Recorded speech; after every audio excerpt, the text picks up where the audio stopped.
Good evening. I'm Jacqueline Sustaipa, President of the Weslaco ISD School Board of Trustees. This workshop is being conducted in compliance with the Texas Open Meetings Act. Notice of this workshop has been posted online for at least 72 hours. A recording of this workshop is being made and will be available to the public at a later date. The time is now 5:22 p.m. and I call this workshop to order. I'll now begin the roll call. Dr. Rodriguez? Trustee Cuellar? Trustee Castillo? Here. Trustee Trevino? Trustee Nieto? Present. Trustee De Los Santos? A quorum is not required for a board workshop. We'll move on to item number 2, public comments. Do we have any? There are none. Okay.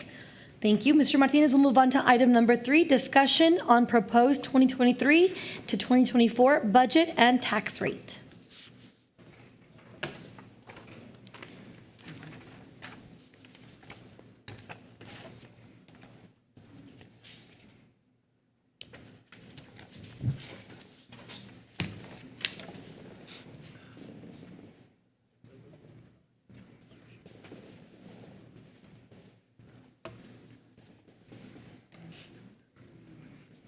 While we wait, just want to say happy Father's Day to all the fathers on Sunday. Hope you guys had a blessed and wonderful day. Happy Father's Day. Thank you. Thank you. Good afternoon. So I'm so happy Carlos is able to be the one sharing the document. It would have taken way longer if I had tried. So today is the 4th budget workshop that we talk about how we're going to spend the funds for next school year. And so, in a sense, we're going to be talking about the budget in 3 different agenda items. This item, there's a public hearing later on, and the actual budget adoption. So, some of these numbers you're going to see, but I'm going to try to hopefully have each presentation just share different things.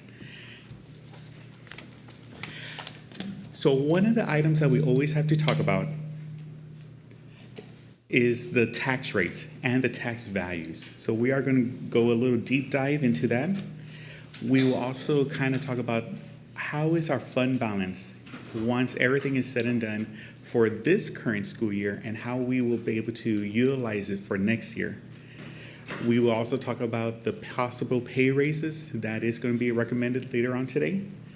And also, how do we balance this budget for next year? So we're going to share some of those items that we did and why we always want to be accumulating fund balance during this time period of COVID. So if we were to either see, so every April, we do get a report from our appraisal tax district. I know it's super tiny. We do have it on the screen. In the budget booklet, we actually do have a copy of the whole entire item. One of the numbers that we look at is the number that's on the very, very, very bottom. $3.8 billion is what we are going to be able to tax all the homeowners, property owners, businesses in Weslaco ISD. Now, if people protest, which is totally their right, that is why this is just preliminary. They don't call it certified. Certified doesn't happen until July and at the end of the month. So these are just kind of like the foundation numbers. Things happen that would raise and shrink those tax values. But even though there's a lot of numbers, the biggest number that we always look at is the freeze adjusted taxable number, because that is what our true tax roll will be on. Last year was a little shy of $3 billion. We went up $800 million of tax value. 25-30% increase. That is a lot of money. So I am expecting a lot of protests to happen to get it down. But the numbers that we show here were back on June 5th. So we will be doing new numbers once in July. We will come back in August to do the actual official adoption of the tax rate. But using these numbers, we have an idea of what it could be for this upcoming year. So last year, for year 22, we have what we call the general fund unassigned fund balance. And the other way to think of it is the district savings, $58 million. If you were to go to our audit book, it actually shows a little bit more. But those dollars are restricted. In other words, I can't use them for a general use of the school district. So that's why we have that specific distinction as general fund, unassigned fund balance. So one question that we always ask is, how well is the school district doing? One of the indicators is to see how many days can a district survive without money coming from the state, from taxpayers, from district business. In other words, how long can I live on our savings? So there's some math going on. We get our annual budget, subtract debt service, which is our kind of like our bond payments or note payments. So last year we spent $151 million. Divide that by 365 days. So on a typical day, average day, the district spends $415,000 to pay for all the salaries, the bills of the school district, and so on. We are anticipating for next year to go, again, inflation has been going up, so we are also anticipating a larger daily expenditure. Again, these are just averages, $432,000 that is how much we spend. Now, if I look back to how much we have in our savings, again, we are on the conservative side. We are believing that this school year, we will have a small little increase of about $2 million. Now, it's not until we go through all the year-end entries, and we may hopefully I'm wrong and we have more money, but we do feel confident that at least $2 million will be added to the fund balance. So we should be about $60.5 million in our savings.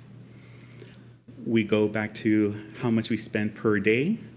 We will have about 140 days worth of fund balance. If you were to ask any district, the idea is to have 3 months.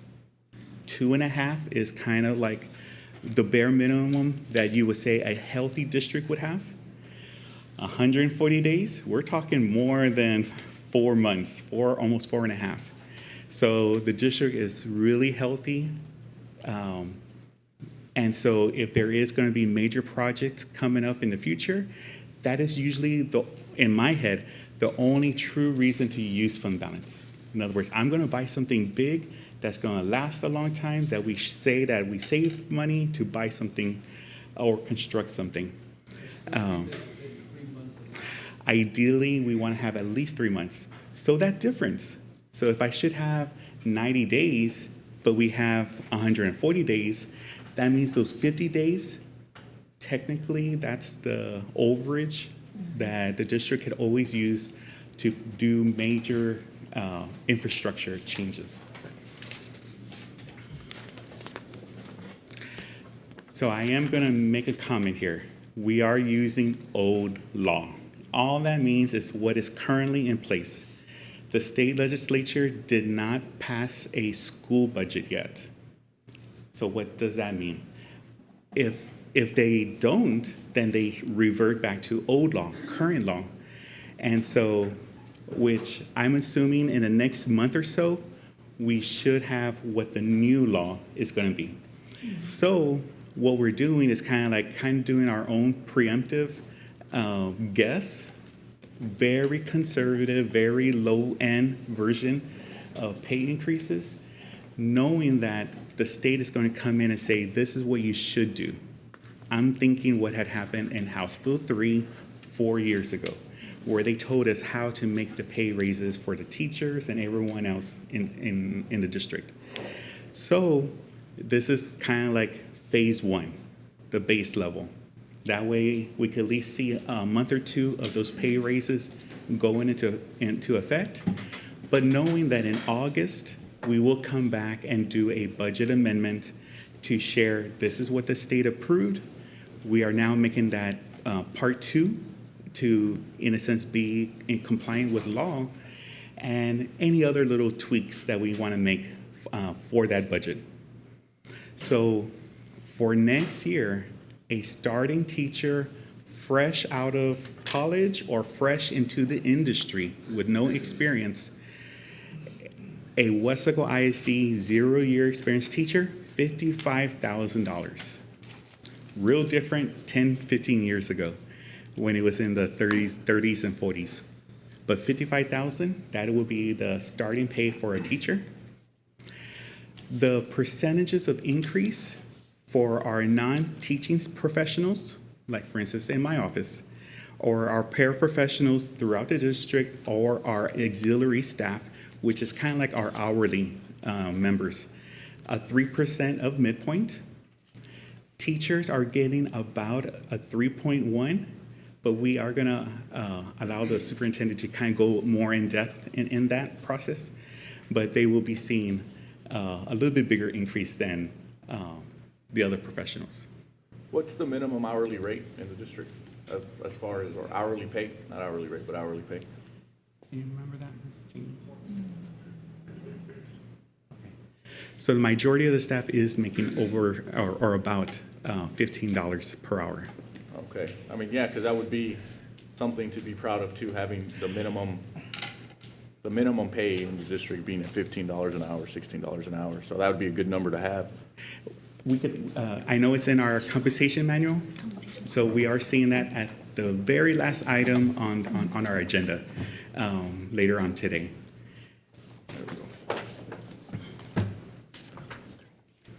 So how did we balance the budget? There's a lot of things going up and some things going down.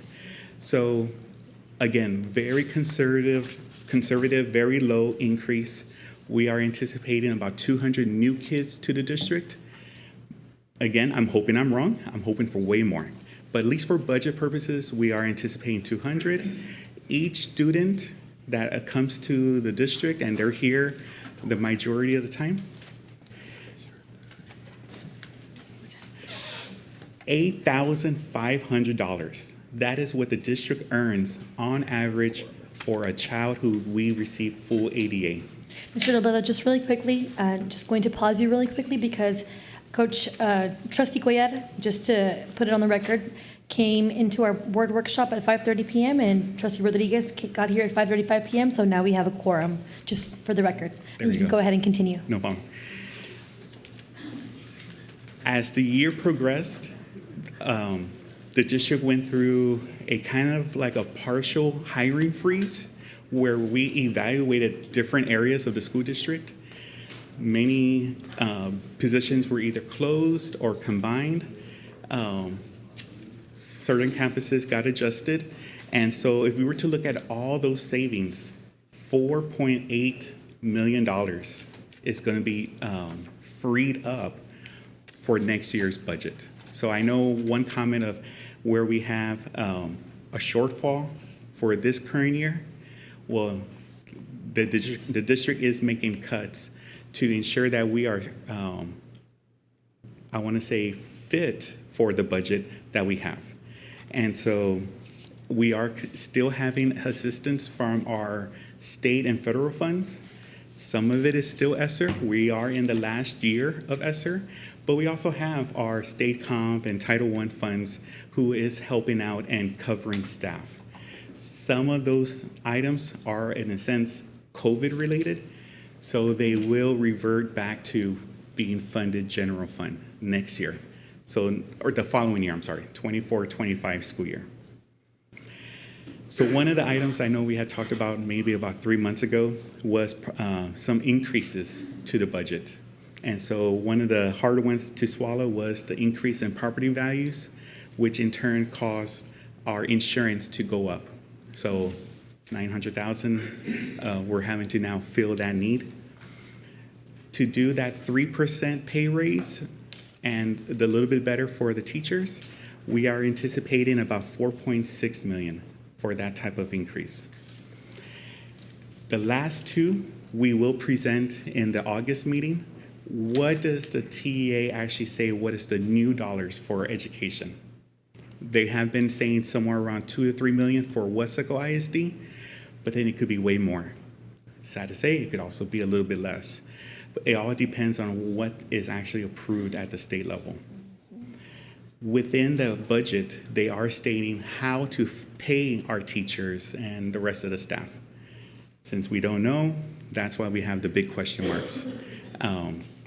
And so that's why we're, again, approving just like kind of like the bare minimum, hoping that when the state approves the budget at the state level, then we will be able to do the difference once we know what those laws say. So you would have heard, hopefully, when you have your different conferences or meetings with Region 1, about the whole deal about the ESSER cliff. That's like one of the hot topics that's been thrown around for the past year or so, meaning we have all this extra funding because of COVID, and then all of a sudden it's gone. Next year, 24-25 school year, that's when we will experience that time period. Now, ideally, we will be increasing the fund balance a little each year to ease into that that year where we have less funding from the state through the federal government. And so the hope again is that the state will realize some of the initiatives of COVID are so great that in a sense they make it through the state revenue budget. And in a sense, they will give us additional funding for those COVID ESSER initiatives. And so in a sense, we need to be continually adding to our fund balance for that reason. And to just summarize, that's our budget, how we're ending for the year. I know we have other items on the agenda throughout the day to talk more about the budget, but at least to kind of give you a good closing. That's how we are going to spend about $200 million. Do we have any questions or comments from the board? One comment here. On the teachers, librarians, and nurses increase, I see the breakdown is 2,000, 2,200, so increase from, and then it went 2,300, 2,400. How was the justification there to go 200 after the first step, but then go 100 after the next two? It is just to, in a sense, for those teachers who decide to stay with Weslaco, we want to give them a higher pay increase. So where a brand new teacher to the district who has been here for 1 year, the base increase is 2,000. But as you increase by those year differences, like I guess like the first 5 years, they get 2,000. But the next groups, to in a sense, 22, 23, and 24. to give them a higher pay And increase. that's understandable, but the increase from 1 to 5 was 2,000, and then the next year was by 200 more, but then after that was by 100 more. Yes. So to go, just to have a different time period, you get a certain dollar amount. That's the only reason behind it. And question number 2. Yes, I know we need 4.6 million for the raises, right? 4.6. Will we be able to maintain that for the next couple of years? Once it's a board approved, those increases is now forever etched into our budget. We will have to continue that. Okay, all right. Thank you. Thank you. Any other questions or comments? Good job, Dr. Rivera.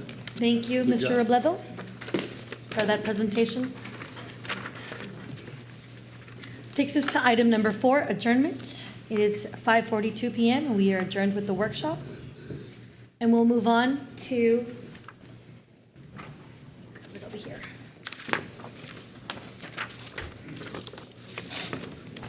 the public hearing.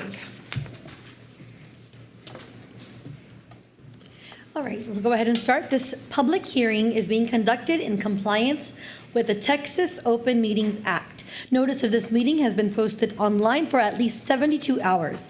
A recording of this meeting is being made and will be available to the public at a later date. The time is now 5:42 p.m. and I call this meeting to order. I'll now begin the roll call. Trustee Rodriguez. Present. Trustee Cuellar. Present. Trustee Castillo. Present. Trustee Trevino. Trustee Nieto. Present. Trustee De Los Santos. Let the record show that a quorum of board members are in attendance. We'll move on to item number 3, public hearing on proposed 2023-2024 budget and tax rate. So in case if you weren't paying attention, you're going to get a round 2, an encore presentation. But the hope is to still have 10 different slides that give you a different perspective of what our budget goes through. So if you were looking at the newspaper, the Monitor, back on Saturday, June 10th, all of a sudden you would have seen a notice about the school district, about the tax rate, and the budget, and to say, hey, we are going to have this public hearing today. So again, on the Monitor, Saturday, June 10th, you would have seen, actually it's a little bit longer, but we're going to break it up into 3 pieces. So the very first thing that we talk about is what is the tax rate for next year? Now, let me give you the full story. So you heard me talk about that we get property values in April. They're only preliminary.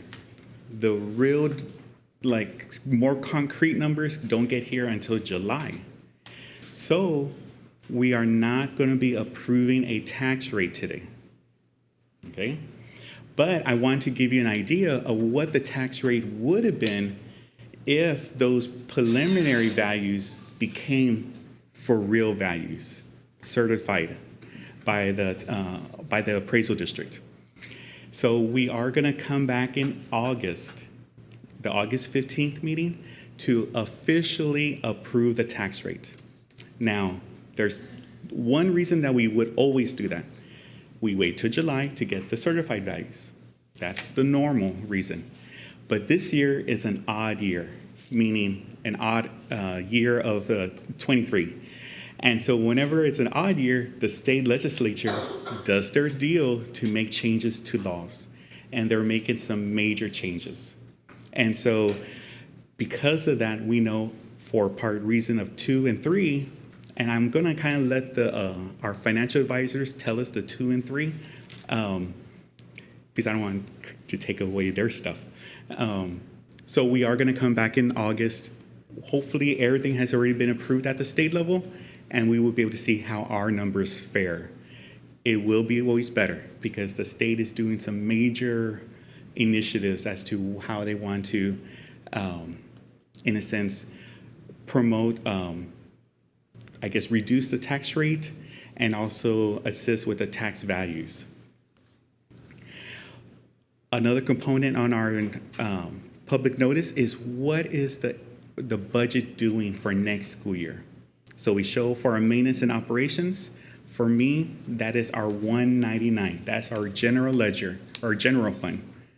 We are decreasing as the whole about 1%. Our debt service is the fund that we use to pay our debts, to pay the bond. And that's actually increasing a little bit.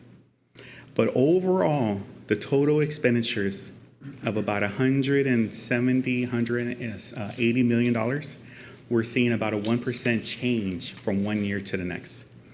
Now, again, we are using old law, meaning I don't know what are the final numbers of increases that they're going to be giving to all school districts. But if nothing had changed, then we would see this type of budget. If you ever wondered what was our tax rates for the past 10 years, you now have it. Now, the big one is, again, currently it was 95 pennies, 0.9593. That's what it was for this school year. For next school year, if law did not change, then we would see it at 94.11. So 94 pennies, 0.11. But we know the state is doing something. They're talking about, okay, I'm stealing the show from our financial advisors. They're talking about compression of our tax rate, the M&O. They're talking about increasing the homestead exemption. How much? That's why they haven't approved the law. People are saying a lot, some people are saying little, some want a hybrid version. So it's not until the two different cabinets, the Senate and the House, agree, and when the governor signs, it's until that point until we know what is going to be the final tax rate for us. But if everything had stayed the same, we would at least see a 1 penny, almost 2 penny change. Could I ask a question on the M&O rate? You have it, I mean, and I know this is the law staying the same, but you weren't going from 92 pennies to 84 pennies. Why the drastic reduction? The property values. So we had $3 billion in our property value last year. It grew to 3.8 billion. So once we see that those property values increase so much, it had a direct effect on our M&O rate. Oh, okay, so that was using this year's compression? That we haven't even talked about compression. We're totally just focusing on tax value. So when we see tax compression, it's going to change our formula and we will have new rates. So you made that decision on your own, or that was required by law? I guess is my question. This will be required by law. We did get help from our tax office at the county to help us verify the numbers. Okay, it just wasn't somebody deciding, let's do 84 cents. No. And one thing and I'll let our financial advisors, there is some other stuff we could do to try to, I'll let him explain. So remember the INS rates, and I'll let him explain that piece. Okay. But there's even more stuff we could do for the positive. The middle section of the public notice.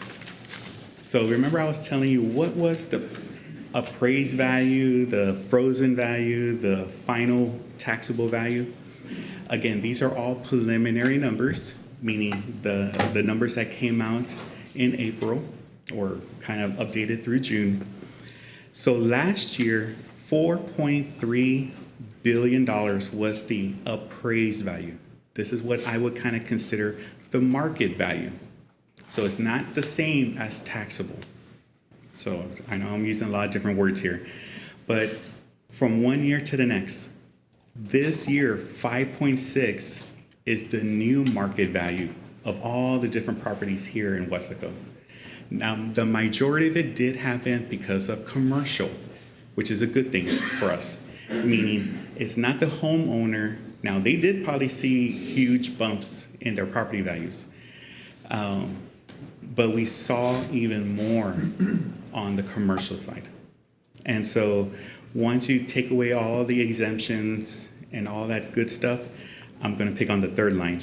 The total taxable value, it bumped up from 3 billion, to 3.8.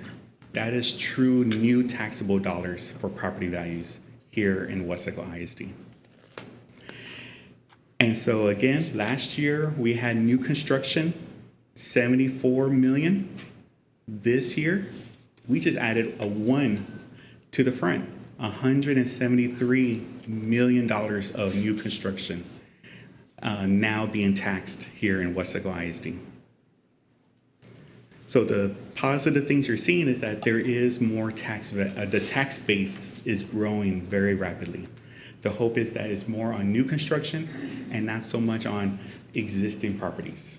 But we are seeing both happening here in Weslaco. All of the bonds that we have, $36 million worth is still outstanding. We do have to share that number with the public. Then we kind of have a comparison of tax rates using last year's rates and this year's rates. and just so that you can see how much is coming from the state and what is happening from our local portion. So last year, remember the number I'm using, if a new child comes to Weslaco ISD, how much do we get from the state? Initially, I had said about 9,000. They redid the numbers, 8,577.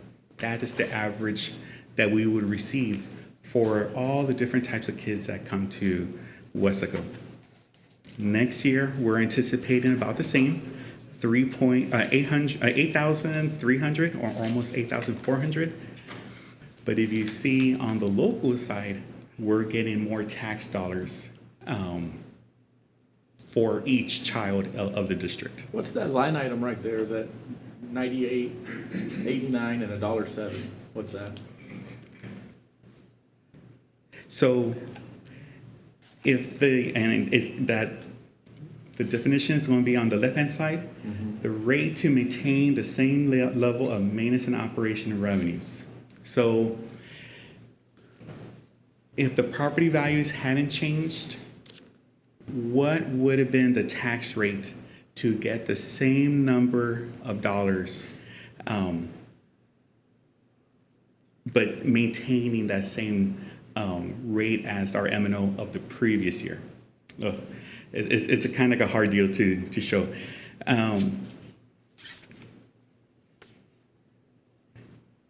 So if we were, let me see. So if property values had stayed the same, what would have been the tax rate to still maintain it, the same dollars that we get? And so we would have seen a larger increase on the M&O. But because we have the large increase in property values, that's the reason why it went from a 92 pennies, which is that first one, to the third one, then 84 pennies. All right, yeah, I mean, the reason I'm asking questions, I just want to make sure that we're not stiffing out our kids, right? No.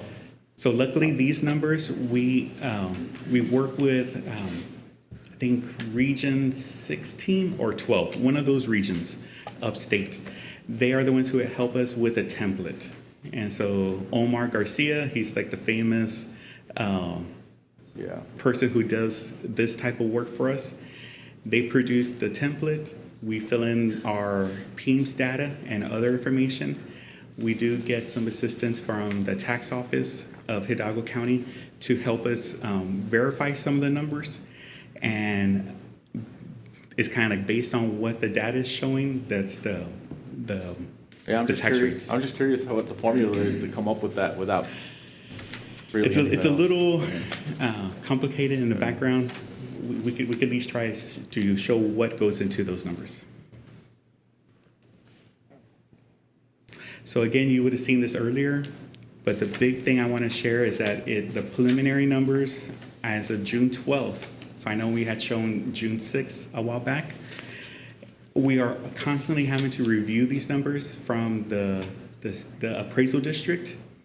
Again, back earlier, we were at 3.8 million. We checked again, it rose to 4 billion. These are still preliminary.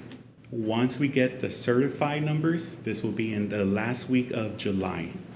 It's going to change everything. When is the last day that people have to go and protest for their taxes? Already passed? already.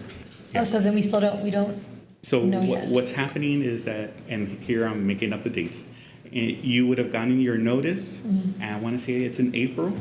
You had until mid-May to submit the protest application. So from today, or from that day, for the next 2 months, people are protesting their values. Okay.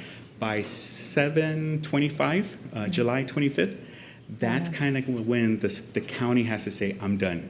Okay. Now, it still happens afterwards anyways. So it's always monthly, there's always changes. Okay. I had a hearing scheduled for that. I missed it, but yeah. Hope they reschedule you. But the hope is that by July 25th, give or take a day or two, we will know the certified numbers. And that's kind of like the final numbers, at least for our purposes, for the tax rates.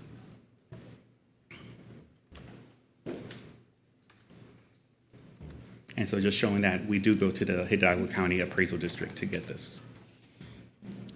So the last part is kind of interesting.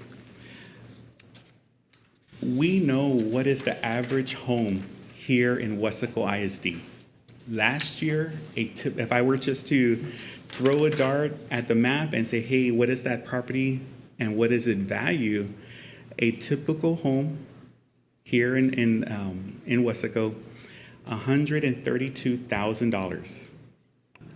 That is last year.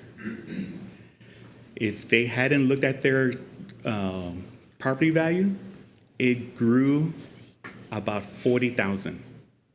And this is on average for everybody.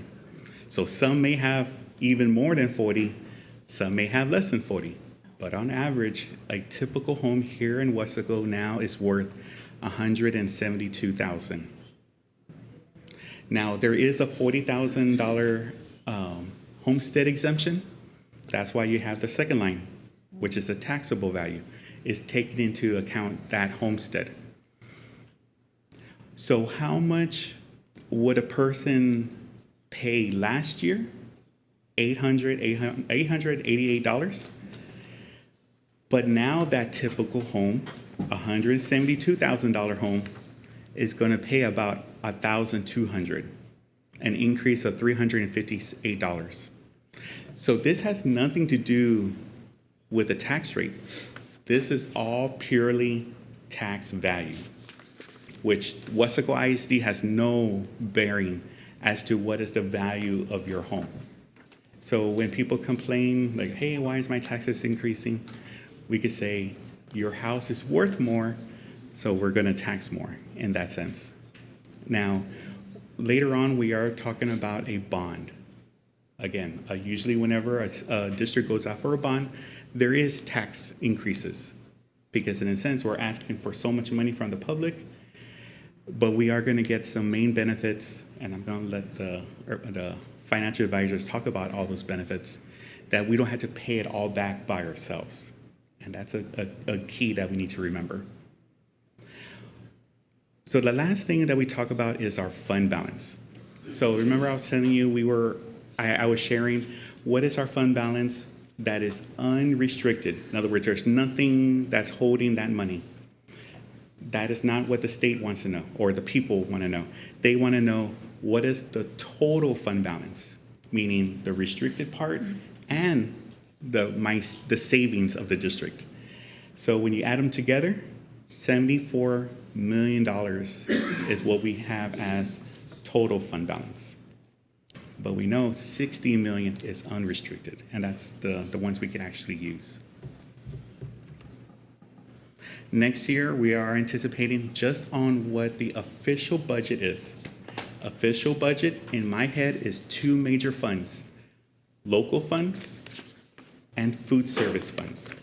So just in those two groups, now they include all the state funds, state comp, state, the career and technology, special ed, anything that starts with a 1 in the fund, that is what I'm considering the official budget, $181 million.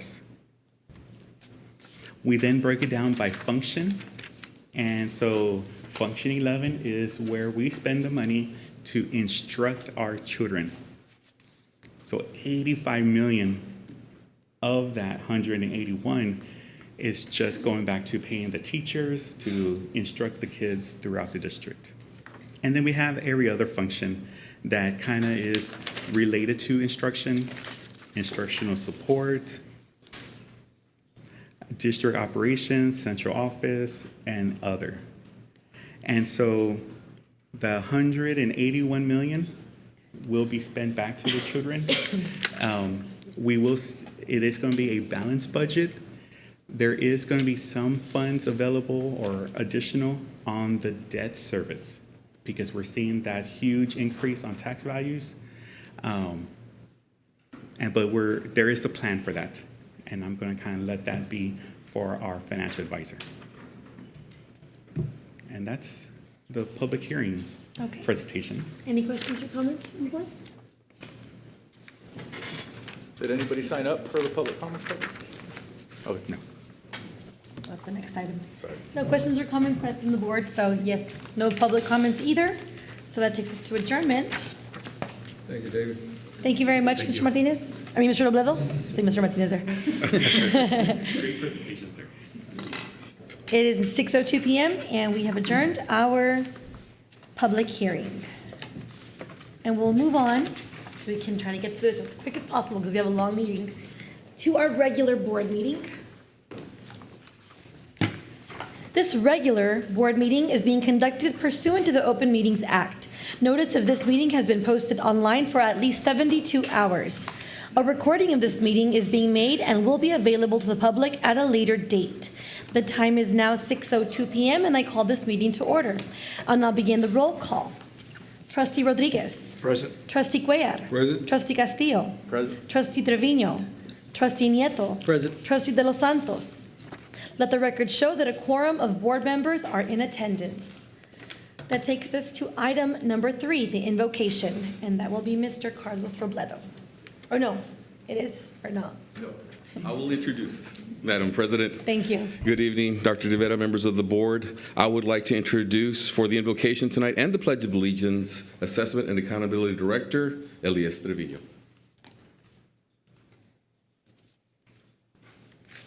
Would you be so kind to bow your heads and let us pray? Heavenly Father, our Lord Jesus Christ, we come before your mighty throne of glory to honor, praise, and glorify you. Thank you for the opportunity to gather in this setting. Thank you for your faithfulness, providence, and protection over the lives of our students, staff, and families. Father, we ask you to continue to bless and grant greater wisdom to our superintendent, Dr. Richard Rivera, for his amazing heart towards our most important resource, our students. Thank you for our board members. Bless them and their families beyond measure for their service and sacrifice for our community. Their efforts and accomplishment for the betterment of our students, I am certain, is in your memory, Lord. Father, may your will be done in our board meetings, not our will, but yours. Bless our administrators with wisdom, integrity, patience, and the physical and mental strength in the midst of these trying times. Bless us all with strong support from parents, teachers, and the community. Above all, bless our students with divine protection, physical and mental health, and providence. May nothing ever lack in their homes. May their homes be filled with love and support. We pray that you grant us the opportunity to see all our students again, and that they and all of our staff return safely. We ask you all this in your precious and mighty name of Jesus. And everyone says, amen. Amen. Amen. Would you please stand and join me in the pledge? I pledge allegiance to the flag of the United States of America and to the republic for which it stands, one nation, under God, indivisible, with liberty and justice for all. Honor the Texas flag. I pledge allegiance to thee, Texas, one state, under God, one and indivisible.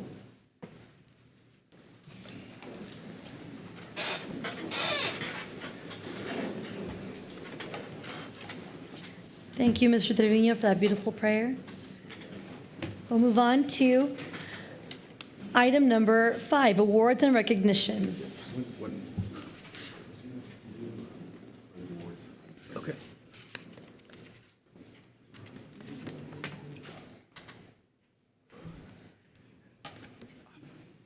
Okay. Madam President, tonight we have a very special guest with us here today. Let me get my information. Because we want to celebrate a tremendous accomplishment, a student from Weslaco ISD High School who recently returned from the University of Texas at Austin with a state championship. How about we give her a big hand?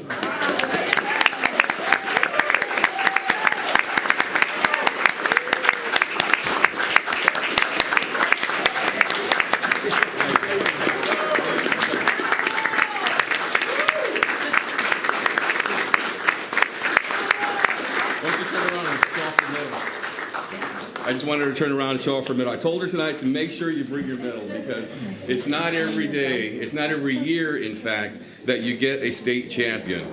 So this individual won first place at the 5A UIL State Journalism News Writing Competition, and this is the first time in Wildcat history that a student has won this prestigious award. So congratulations goes out to Paisley Garza.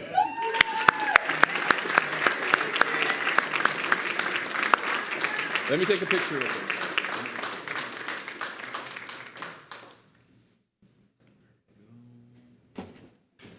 Can we please move the certificate out of the way so make sure you get your medal in there? Thank you. Once again, how about another big hand for Paisley Garza? And I also would like to introduce her coach for UL Academics, Mr. Joe Ramos. How about a big hand?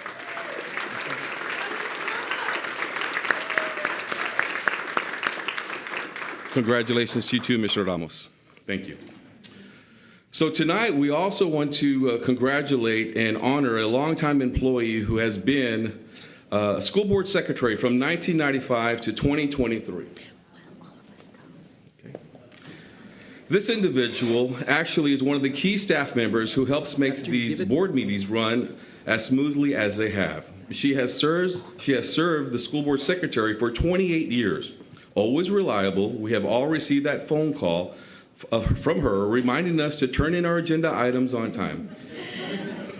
She has worked with numerous board members and superintendents, keeping track of their calendars, meetings, and appointments. Always exuding a tremendous level of expertise, professionalism, and patience. We truly thank her for her time as school board secretary. We'd like to thank Ms. Rosemary Rodriguez.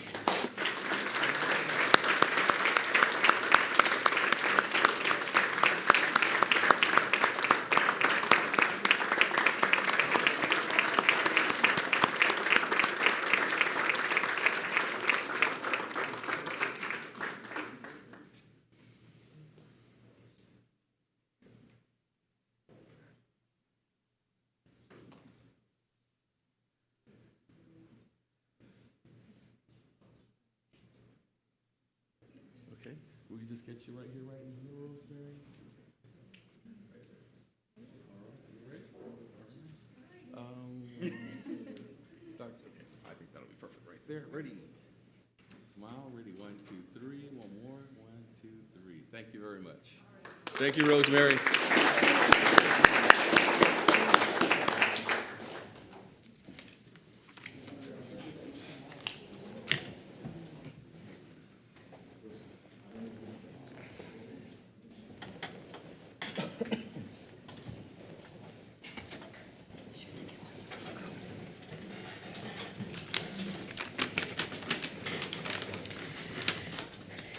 Thank you, Mr. Robledo. Congratulations to Paisley and Mr. Ramos and Ms. Rodriguez.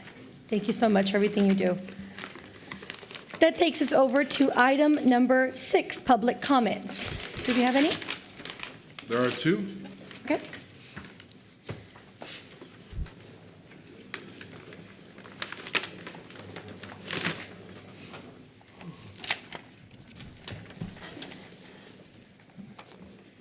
Okay, we'll start with the first person, Ms. Diana Garza. You can please come to the podium.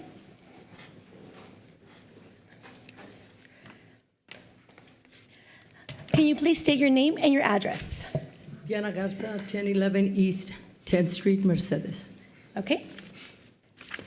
I'm going to go ahead and read the paragraph to you, and then you'll have 5 minutes.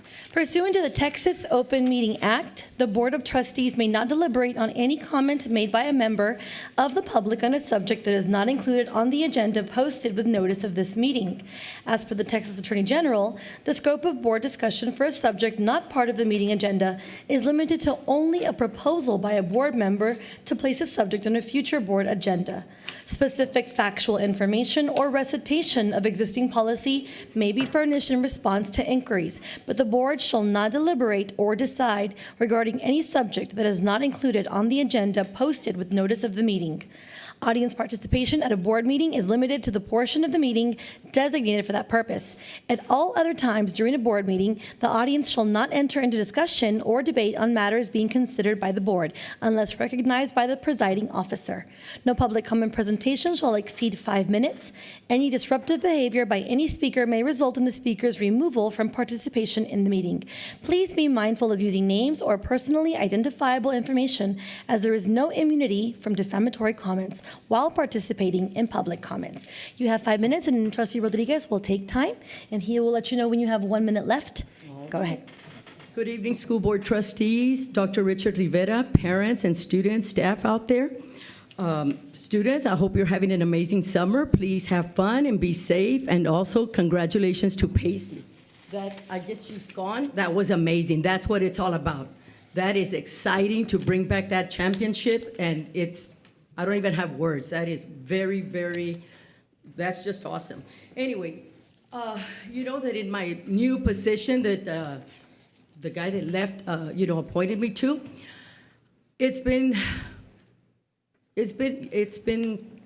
interesting, and I've run into some sad situations. Special ed department. I am here to talk about some things that I've already mentioned to Dr. Rivera, and I'm sure he'll take care of it. The special ed students hold a very special place in my heart. They have nobody to advocate for them for the most part, right? They don't know any better. And as an attendance intervention counselor, I ran across a student on my list that had been absent for weeks at a time, right? And when I called this parent, what's going on? How may I assist? What's happening? Oh, pues, no puede ir, with his disability, whatever. This student did not receive any education whatsoever. I asked the parent, ¿no ha tenido una junta, una ARD? Nadie le ha hablado. No, pues tuve una al principio del año. Señora, usted sí sabe que puede tener una junta cuando usted quiera, hablarle a la escuela para que se junte el comité y puedan discutir cómo pueden ayudar a su hijo. Pues no sabía. Okay, so I emailed the superintendent, the principal, and, principal didn't do it until I followed up again with a parent, called the parent. ¿Tuvo junta? No, pues nadie me ha hablado. Okay, that is very sad. It is very sad. The students, we just talked about how much money you get. I think it was 8,000 plus another 8.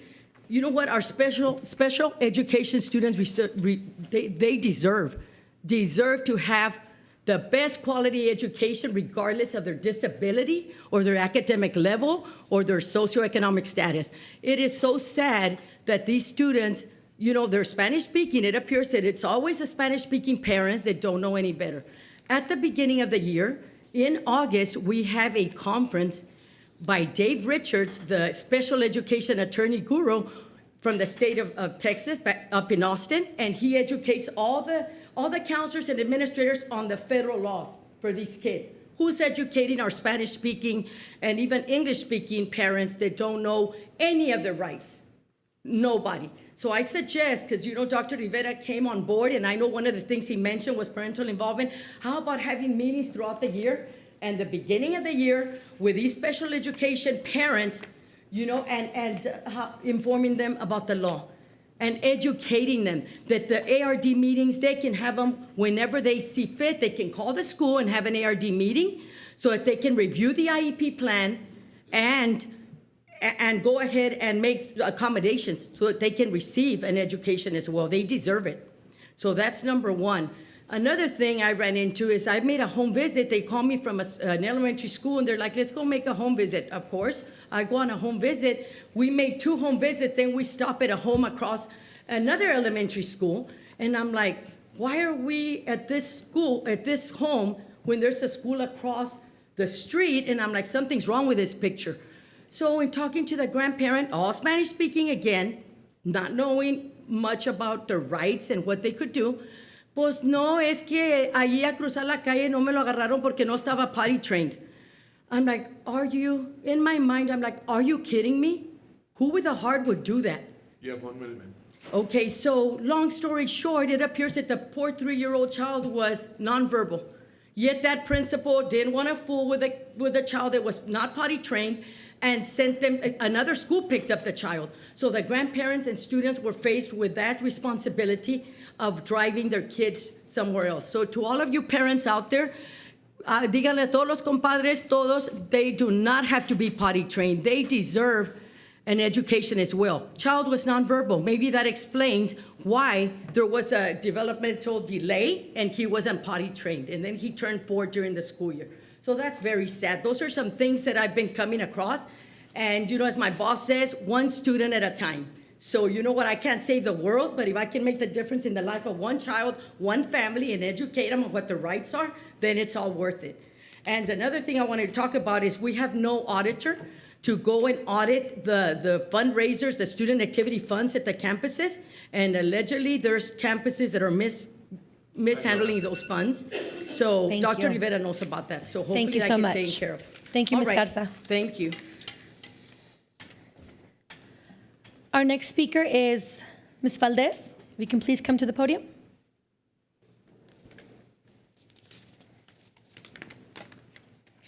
For the record, Trustee Trevino joined the board meeting at 6:08 p.m. and Trustee De Los Santos joined the meeting at 6:12 p.m. Okay, can you please state your name and address? My name is Julianne Valdez. It's at 1103 Stone Street, Wesco. Thank you. I'm going to go ahead and read the paragraph to you. You'll have 5 minutes, and Trustee Rodriguez will let you know when you have 1 minute left. Pursuant to the Texas Open Meeting Act, the Board of Trustees may not deliberate on any comment made by a member of the public on a subject that is not included on the agenda posted with notice of this meeting. As per the Texas Attorney General, the scope of board discussion for a subject not part of the meeting agenda is limited to only a proposal by a board member to place the subject on a future board agenda. Specific factual information or recitation of existing policy may be furnished in response to inquiries, but the board shall not deliberate or decide regarding any subject that is not included on the agenda posted with notice of the meeting. Audience participation at a board meeting is limited to the portion of the meeting designated for that purpose. At all other times during a board meeting, the audience shall not enter into discussion or debate on matters being considered by the board unless recognized by the presiding officer. No public comment presentation shall exceed 5 minutes. Any disruptive behavior by any speaker may result in the speaker's removal from participation in the meeting. Please be mindful of using names or personally identifiable information, as there is no immunity from defamatory comments while participating in public comments. You have 5 minutes. You can go ahead and start. Good afternoon / evening, and thank you for your service, because I know you guys stay here really late, and I know that you guys, it's a lot of work. I'm here today to talk about the questionable practices of HR and the lack thereof of any follow-through since the Weaver report. This has greatly affected staff morale. It always has, and it probably always will. Of course, life isn't fair, and certain people get positions, but one of the most recent concerns that has been communicated to me by various people is that they're very low on morale, saying things at this district are not going to change because job postings that were posted up that were internal applicants only and that required a certain number of years. And these job descriptions, because I read one, was so very specific, so very detailed, a little too specific, that it appears as if entire resumes were just uploaded and that job description was written for one individual. And it's just astonishing that after $325,000, maybe it's not, since y'all get like, I don't know how much money per student, and it's not your money, or y'all really don't care, but it's just astonishing that no solutions. When there was a report or there was a presentation regarding the HR solutions, it was lackluster. There really wasn't much anything to it. It was very bare bones. And it's akin to when I was a teacher, a student would come unprepared and say a group project, and a student would just say, oh, well, this person didn't show up, so I couldn't do the presentation. It was very like that. And for people getting paid more than $100,000 a year, that's their salary, it's unexcusable. And it should not be tolerated. So that seems to be one of the HR practices.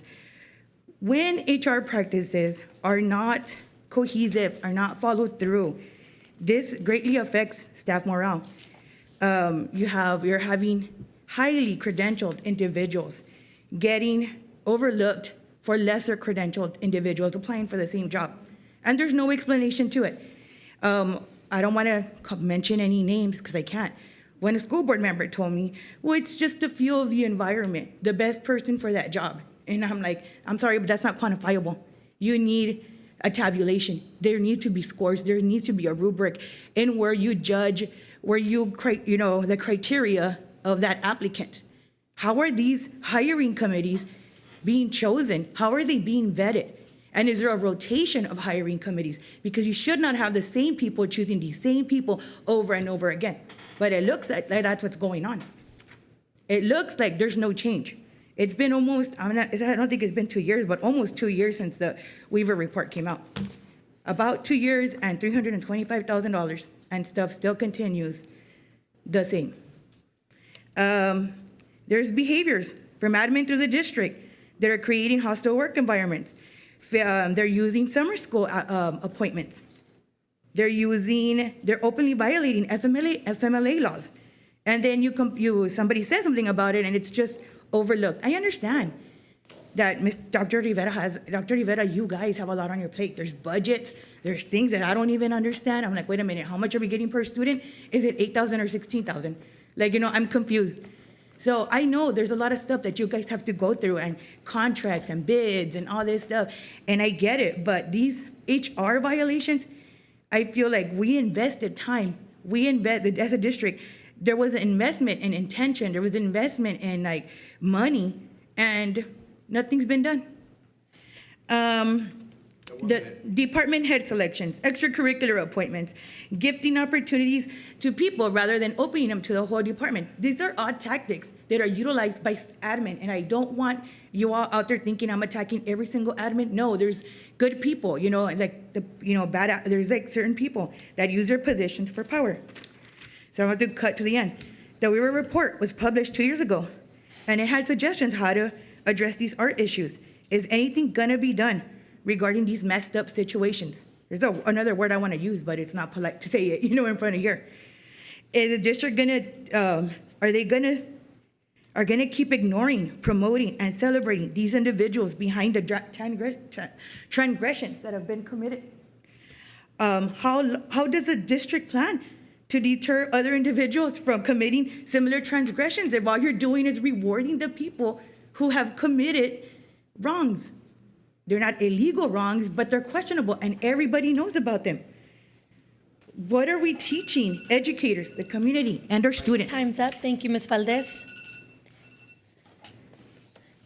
We have no further public comments. Thank you very much to the public comments who took their time to come and speak to us. We'll move on to item number 7, presentation by Estrada Hinojosa, District Financial Advisor.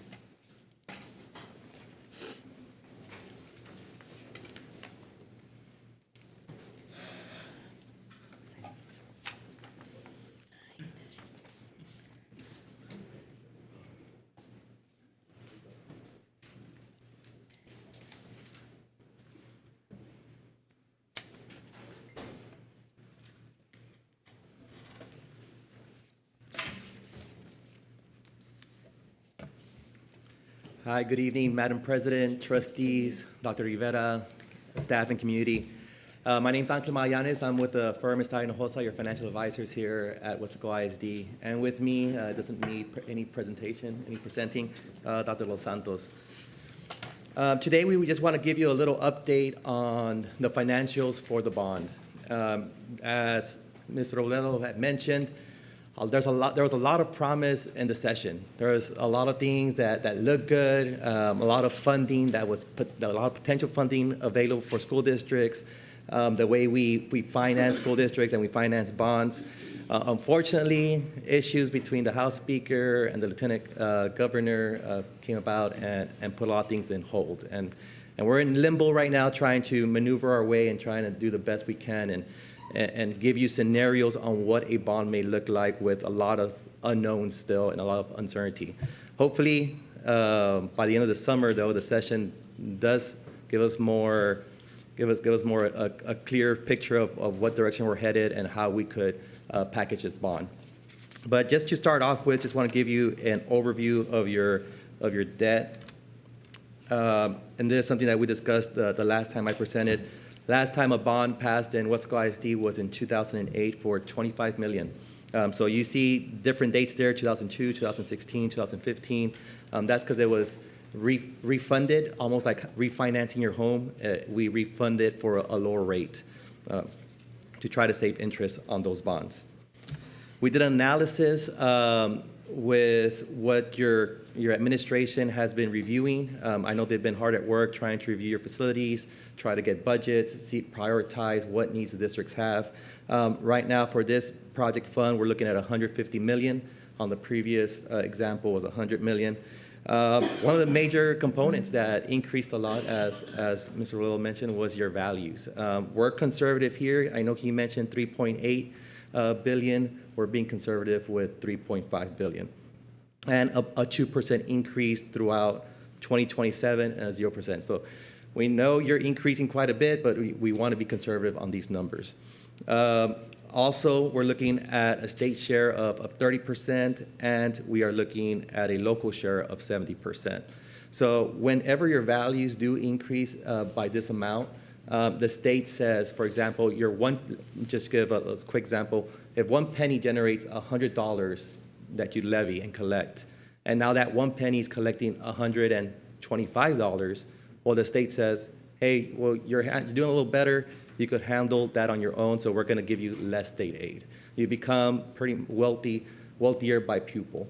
So in the last example we gave you with the previous numbers, we would use with about 2.8 billion, so a billion, about 800 million difference. You had a reduction of 39% state aid down to 30%.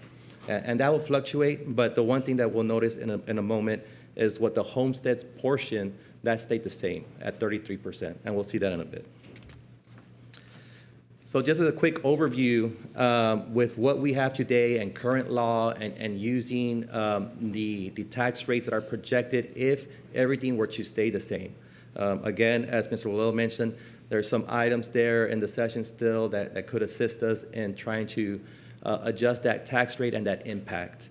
But going from his total tax rate, if you see that chart on the left, the total tax rate this year is 95 cents. Goes down to 94 cents.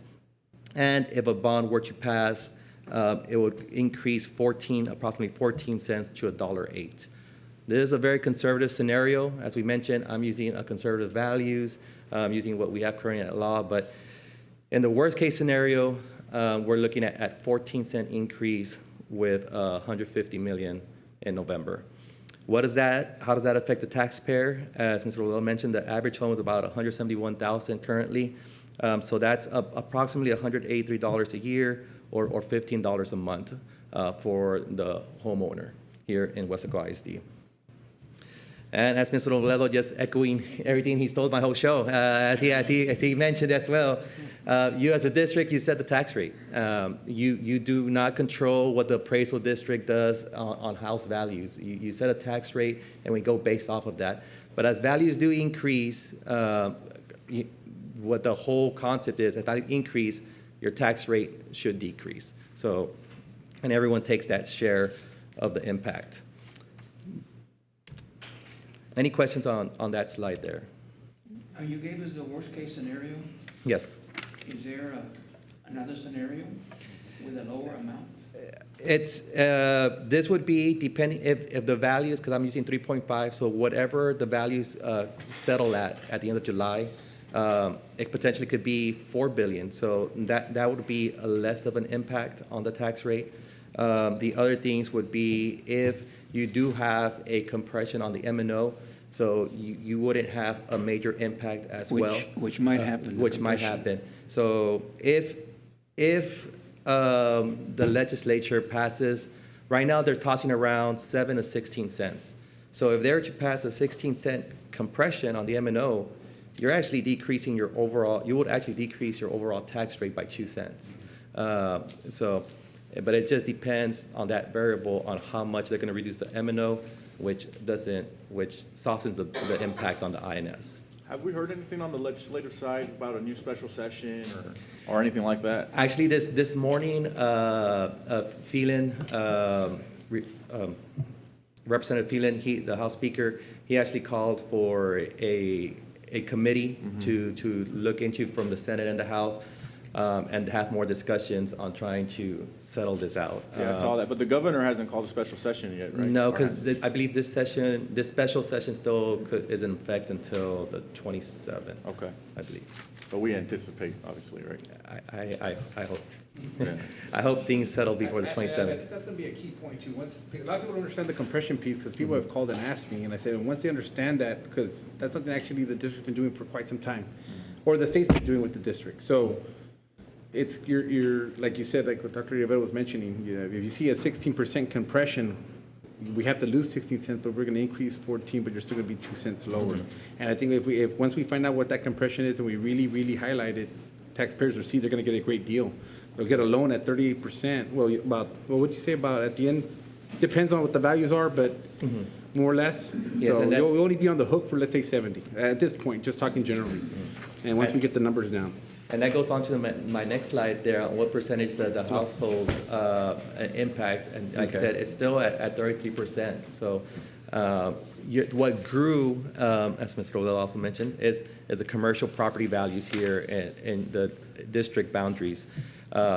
So since that amount grew, the state share, like I said, decreased quite a bit. But the household percentage stayed at 33%. And as mentioned, we're just waiting on those finalized bills for tax rate compressions, homestead exemptions, and appraisal caps. One of the major components there is that homestead exemptions. So if you were to go back to it at 171,000, you know, now you're looking, if it were to go up to 100,000, you're looking actually at a taxable value of only 70,000, which would, if it was just homestead exemption and not the compression, and using those 14 pennies, you would go down to a taxable value of 70,000 for the average market value home here in Weslaco ISD, and approximately a $90 increase a year, which would be probably $7 and some change. So major items, but if we get compressions and exemptions, it's gonna really help out taxpayers all around and really assist when the district goes out and informs the taxpayer, these are the moving parts, and this is at the bottom dollar what the district or what the homeowner is gonna pay extra. So the next steps, as we discussed, is still, I know your administration's looking at projects and costs, monitor what the legislature does and approves. We'll present a tax rate scenarios at that time. One of the items that we will need to work with, and something that's on the district, is to look for bond counsel, and that is a specialized attorney that only does bond work.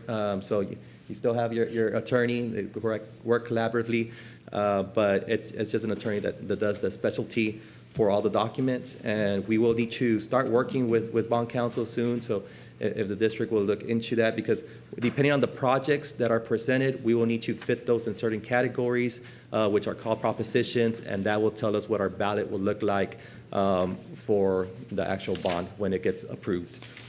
For the election order, deadline on August 21st. And then you have an election on November 7th, and hopefully everything is successful. And if it becomes successful, we'll start the process at selling the bonds, and the district will get those funds sometimes in the summer. So Angel, remind me, I haven't done this in a little while, but when we call the bond election, the measures have to be in the election order? Yes, the propositions, correct. So then we need a bond counsel before August 21st? Yes. That's the plan. Okay. And then another thing that I'd like to suggest, Dr. Rivera, is maybe on that same Monday, we could have an item on the agenda to appoint our committee, our community committee for the bond, Yes. the bond proposals. That's the update that I have for y'all today. If there aren't any other questions, we hope to be before y'all, again, when everything settles, give you refreshed numbers, and really give you the factual impact to the taxpayer. $15 a month sounds nice to me, but Yes. I think a lot of it has to do with the educating the community, and that's Yes. exactly what hopefully we plan on doing and can do Again, I mean, To be successful. last bond was in 2008, so the needs for your facilities have been ongoing. And the district has been doing everything it can, I mean, from using fund balance to using M&O maintenance tax notes that puts stress on that side of your funds. So you're doing a great job in what you have, but I mean, the needs out there are tremendous. As facilities, it's just hard to keep up, especially right now during the heat. I'm sure, I mean, my AC there at my house is trying to keep up to keep us cool, and I'm sure all the ACs here are to do the same. That $15 we anticipate it could go lower depending on what the legislature does. Yes, sir. I mean, the Senate wants to do higher compression. I'm just saying, once the yes. final numbers are Yeah. down, we want to make the vote, still don't know yet, but it could end up being one great deal. And the homestead You know, as exemption far is as probably going to be signature. higher. Yes. So, thank you, sir. Thank you, Mr. Magallanes. Any- No, I just, if the board chooses to move with it, and we're talking about middle of August or so, then you would decide we're gonna call an election. By that time, we would have all the pieces of the puzzle from the legislature and so on. But the other thing is that we get into quick action with the superintendent and staff to develop a public relations campaign.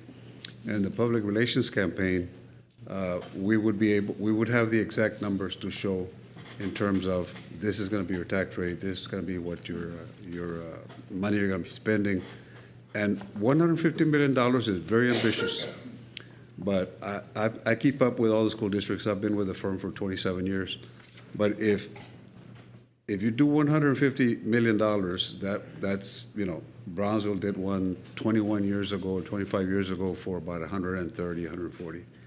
And Donna just did 120.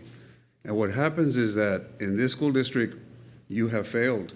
Two bond elections have not passed. And the needs didn't go away. Your needs are still there. And not only are they still there, the needs grew in the last 15 years. So what was maybe then a $40 million bond issue is now $150 million. The other is the cost of facilities are huge in comparison to what they were, you know, in 2008. So it's an opportunity. High end, 14 cents is, you know, worst case scenario. And I believe Angel was very clear with that. And then we anticipate that it's going to be a lot better. So the literature that goes out, the public information that we would work with you on and trying to inform the community would be probably likely much less than 14 cents. We hope. Thank you very much for your attention. Thank you so much. Very informative. Thank you. Thank you, sir. Okay, we'll move on to the superintendent's report, item number 8, with Dr. Rivera. Yes, thank you. I have a hard copy. I know the screens are here, but I have the hard copy in case you can't see the screen very clearly. My first slide is on the ADA.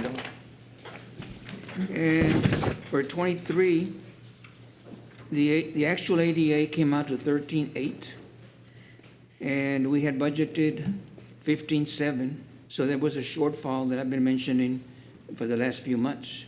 So for this coming year, for 24, the actual ADA was budgeted at 14,000, which is 200 more, and that 200 more will generate about $1.7 million more. So the goal is 1,400, and if we increase that, we'll receive additional money. So the goal again is to go to 14,000, but higher than that. Now, how did we make up the $16 million shortfall? Just different things. We saved some of the ADA monies. We did not hire the outreach specialist. We put on hold the financial management and student information software. We evaluated the vacancy. We monitored the ADA. We reduced the overtime. And we also used some ESSER monies instead of local monies. So we were able to balance the budget by doing some of these things that I just mentioned. On page 3, we've been working very hard. I've been here 5 months, and I can tell you that we've done a lot of savings to the 23 budget for 24. As I mentioned to you, at Roosevelt, the DAP, we're keeping the program, but we reduced the staff, and put the programs, the AP, at the 4 middle schools and the 2 high schools. So there was a saving of 6 staff members. We closed the CTE early college, so those 28 staff members were placed at vacancies throughout our schools. There were 6 administrators that resigned and were not replaced for a savings of about $500,000. We decreased payroll. People that retired that were at a high salary were replaced, hired at individuals with a lower salary, which was about 1.8 million. So in total savings, about 4.8, almost $5 million will be reduced from the 24 budget. On page 4, I have some of the increases. We've been working very hard during the 5 months that I've been here. And looking at the budget, there will be some increases and also additional decreases. The increases is that there's a need for 2 more fine arts teachers. There's a need for 4 special needs teachers. Earlier you heard under public comments about the department. So we are going to expand this. Those kids are very special to us, very important to us, so we want to meet their needs. We also need another mechanic in transportation. We're also looking at getting vans where the sponsors can drive instead of using bus drivers. The insurance costs went up. So we're also going to need additional bus drivers. We want to look, instead of using charter buses for trips, we want to go ahead and see if we can't purchase 4 activity buses. So instead of paying for charter buses, those can be used, and there could be some savings there. We're looking at campus marquees to increase the budget. We're looking at a digital billboard. So these are possible increases. The decreases, again, we're looking at overtime, at travel, no new furniture, evaluate the contracts. Some of those contracts are in the millions of dollars that can be reduced. Also utilities. And again, I mentioned the realignment of the early college and Roosevelt staff. Reductions through attrition. Review the total organizational structure. Increase the ADA and the SASE program, and then decrease the payroll, what I mentioned, with professionals with newly hired staff. So we're increasing the budget, but we're also decreasing the budget in some of these items, and we're still working to decrease it. As far as our staff is very important. We want to remain one of the highest paid for our teachers in Region 1. Last year, the increase was $1,700 with 3%. In May, the first draft was an increase of $1,500. Since then, through reductions, we're going to recommend to the board on the final budget a $2,000 increase for our teachers, experiences 1 through 6, the 2,200, 7 through 12, 2,300, 13 years to 19, and then 2,400 for the 20 plus. And then the ESSER funds, staff is getting $2,000, $1,000 in December, and then $1,000 in June. On the following page, on page 6, we're studying the Weslaco ISD Police Department. The big pro on this, and I have several items, but the main one will be it providing a sense of safety to students, staff, and visitors by the presence. One of the pros is that we're looking for grants for this implementation. Some of the cons for the police department is that it requires a lengthy implementation process, maybe a year or 2 years. Now, we do have the SROs with the city. We have 8 right now, and we're looking to perhaps increase this. And to the right, you'll see some of the Region 1 districts with the police department. I'm not going to list them all, but you can see from Brownsville all the way to San Benito where they do have a police department. On page 7, this is a new bill that came out, House Bill 3. It's going to require, we don't have all the details yet. We will need more guidance from the state. But bottom line is going to require districts to place an armed school employee or someone with a contract in all our schools. So once we get more information on this, I'll report back to the board at our next board meeting. But again, this is a new House bill law that will require us to do that. On page 8, we talked earlier about the bond election. This is the step that the election day would be in November. The deadline to call the election would be at the August board meeting. And the bond council will have this, maybe a special meeting in August, a quick meeting to go ahead and approve the bond council. And again, it's going to be an effort. We're going to get a committee. We're going to have town hall presentations. So it's going to be an effort. And once we get more information, what concerns me a little bit now is the report we had about the tax increase. So hopefully with the compression, it'll be a lot lower than that. So this one is to be continued as far as the bond.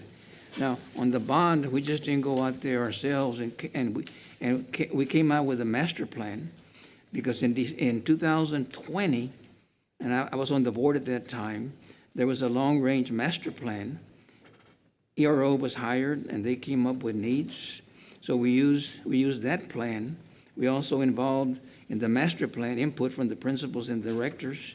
So what we have to present is not just things that we came up with. We had this long-range master plan in place in 2020. On page 10, we do have the proposed school bond propositions 1 and 2. 1 are the district and campus needs, which would include the roofing, the air conditioning, the restroom renovations, safety and security, campus renovations, which on this one would include Weslaco High School. The school was built in 1976, so we need a lot of work there for the high school. And then technology, and the estimate is 138. To the right is Proposition 2 for athletics. Sepulveda Gym needs the envelope. We need some field house remodeling. We need some resurfacing for the tennis courts, the football turf at Weslaco East, and in Weslaco High, some running tracks, and then some lightings. So on the bottom, there are items that are not included, but some on the ones on the bottom, we can include these through local budgets, through the savings that we have. So again, this is the 1 and the 2. So on the next page, it kind of just goes school by school, where it explains these are the goals. The goal is the breakdown on page 11 are the roofs at the different campuses: Kleckner, Helby, Garza, Weslaco High, Weslaco East, Louise Black. The air conditioning, the safety and security, and that's very important. So these are the different needs kind of itemized on page 12. On page 12, we have the safety and security continuing. We also have the campus renovations, the kitchens, the drainage, the canopies, the Lackey Stadium. On page 13, it continues with the renovations, the kitchens, the parking lots, the building envelope at Airport, Northbridge Memorial, South Palm Gardens, Weslaco High, technology, major upgrades. On page 14, it continues with the Sepulveda Gym, the field house at Central at KWES, the turf at Weslaco High, Weslaco East, the football turf at Weslaco East. The last one was 2012. The normal, I guess, it lasts about 8 to 9 years. And then the Bobby Lackey Stadium, 2017. We have some tracks, additions at KWES, Mary Hobie, Garza. Weslaco East at Central, and then some of the lighting. On page 15, we mentioned the tax rate. The tax rate for 23 right now is 94.9411, which is one of the lowest. Again, I'm concerned, was mentioned earlier, about the tax increase. But again, hopefully with the compression, it won't be the amount that was presented. But we still have one of the lowest tax rates. So again, this is a challenge to the community. If we should have a tax increase, what the amount would be. On page 16, this is the self-funded health insurance. You can see that this is now through May. The estimated funding is $20 million. The total spent through May is almost 17 million, so there's a fund balance of about 3.3. And the rebates, so far, we have received only $311,000. We anticipate getting an amount in July and September, so I'll keep you posted on the exact amount of the rebates. So on to the left, you see that with the additional revenues, the ESSER COVID and the stop-loss reimbursements, there's about $4 million. So hopefully at the end of the year, we'll break even or have a fund balance where we don't spend all the money. On page 17, this is the workers' comp report, and you can see that there's more claims, but the amount of money has been reduced. The funding that we have in our fund balance is $460,000. The reserves $222. So right now there's a fund balance of $323 on our workers' comp. On page 18, to let you know that the annual external audit will start in June, and the board already hired the auditors, and they'll come here and they'll do an audit. And we'll keep you posted on this. On page 19, which is kind of important to me, is we don't have the internal auditor, and this auditor will report to the board and to me, and it would be another set of eyes looking at their finances and whether there's things in there that need to be audited. The activity funds was mentioned earlier, so this internal auditor would take a look at all of these things and again report to the board and then report to me. On page 20, happy to report that we received a 21st Century Community Learning Grant, and this is $2 million every year for 5 years. It'll help us with our staffing, with our programs, and the benefits will go to our students. We partnered up with San Isidro, so they have one elementary as part of this grant, but again, that's $2 million for the next 5 years. On page 21, this is the last slide. These are my goals. I know the board will give me their goals for me to follow, but these are my goals, and I have 10. The first one is to increase enrollment with a high ADA for each school.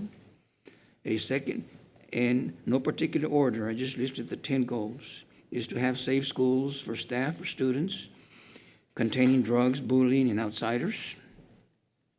And we also want staff on this one to make sure they don't cross lines with our students. On third goal is a student code of conduct with swift measures administered to students who cannot adhere to our rules. Number 4, every staff member is important at Weslaco ISD, and everyone must do their job at the highest level. But also for staff members to respect each other. We don't want anyone to be talking down to their staff members. We want them to be professional and make sure that everyone is treated very important in the organization. Goal number 5, student success, that we establish and maintain programs that meet the needs of all of our students with a belief that all students can and will learn. Goal number 6, a balanced budget that provides needs for students and staff. Now, goal number 7, very important to me, parents are very important, that we involve our parents and they're welcome to WISD. And goal number 8, facilities, the environment conducive to learning. Number 9, that we have well-trained teachers with classroom resources needed for student success.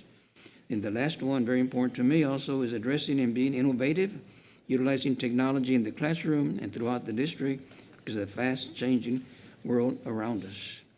I gave you 21 slides, a lot of information. So I know that you all have some questions for me. So this is my report, and then we can go ahead and discuss whatever questions you have on my presentation. Okay, does anybody have any questions for Dr. Rivera on the superintendent's report? I'll start over here. I just have one. Mr. Castillo? Doc, what's your timeline on the internal auditor? As early as this coming school year. Any questions? Have we had one before? Many years ago, when I was superintendent, we had one, but for some reason after that, it was not hired. Will But I this- wanted to get it up again. Will this be somebody employed by the district or a consultant? We'll look at both, whether a consultant or just to hire someone. Okay. But I'll have an agenda item for you all to look at and make that call. Do we have questions on this side for Dr. Rivera? No? I would just like, Doctor, I don't know how much of an input you had on the proposed school bond breakdown for campuses and facilities and so forth, and what we're gonna be using that money for. I don't know how much of an input you had in this. If you had 100%, that would be great. But I think, I just want to make sure that the district recognizes that we have two feeder lines or two high schools and we have two middle schools and two middle schools. There is a dire need for facilities, for whatever you call it, for everything that pertains to Weslaco East. And we can sit here and lie to ourselves and say it's not true, but we can walk campuses and you guys will see that it really does exist. We don't have one high school here, we have two. And we need to make sure that, just looking at this breakdown right now, you know, there was one thing that was brought up to my attention this week, you know, where it still happens. Weslaco High gets 8 things of something and Weslaco East gets 0 things of something. That should not be happening at this point in time. And we need to do whatever we can to address and make sure that everybody, that both schools, everybody is equal. And I know everybody will throw the number game out there. Well, they have more students. Well, they have more participants. Well, that's true. But they still have more students than Weslaco East. And obviously, I'm for both. I'm not for one or the other, but I'm talking about Weslaco East more because I was there for 7 years, 7 or 8 years, 7 years. And I do know that that school is neglected and that needs to stop. I mean, I don't know. So I'm really hoping that your input in this, Doctor, is 100% of involvement. That way, I think it'll go a long way with taxpayers. No, I support that. All schools are important to me, Weslaco High, Weslaco East, and all the feeder schools. So what's in here in the report really is for all the schools. Yes. So we'll study it and we'll compare how much is going, for example, to Weslaco High, Weslaco East, and we'll give you the numbers at the next meeting based on the 150 million that we have. Dr. Rivera, I'll ask you a question. Now that that's questions, I'll jump in. I do have a few. I just want to make sure, first of all, that all our roofing and HVAC needs are being addressed in the proposition. I think that's the most critical. That's what we've been talking about for the last 2 years, that they were neglected. They weren't invested in. Our AC systems were outdated. Our roof systems have gone way past their due date, their expiration date. And so I'm looking at, if we're going to, like for me personally, as a taxpayer, parent, educator, et cetera, all those things together, I mean, I want to take care of critical things first, especially those big ticket items that you can now not worry about for 10, 15, 20 years. And with the numbers falling into place the way that they may, it's going to be a deal that we can't turn away from. We haven't invested as a community, I'm speaking as a taxpayer and parent, since 2008. And if we look at all these towns around us, they're investing in their communities, in their schools, and that's one of our most critical resources for our kids.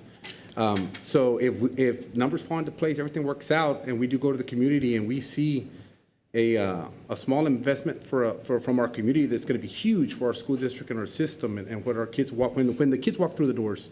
I want to make sure that all our roofs and AC systems, because those are the big ticket items, are taken care of. I mean, turf, things like that, lighting. I mean, some of these other small ticket items, those, fine. I know that there's a list and that you all have, a master plan that was done back in 2020, but roofs and AC systems are critical. And so does this proposition here address all of our needs? Because I know the last time the numbers were different than this, but I just want to make sure, are they all listed in here, all of our systems? The roofs, yes. Yes, roofs And and air ACs? conditioners, yes. Okay.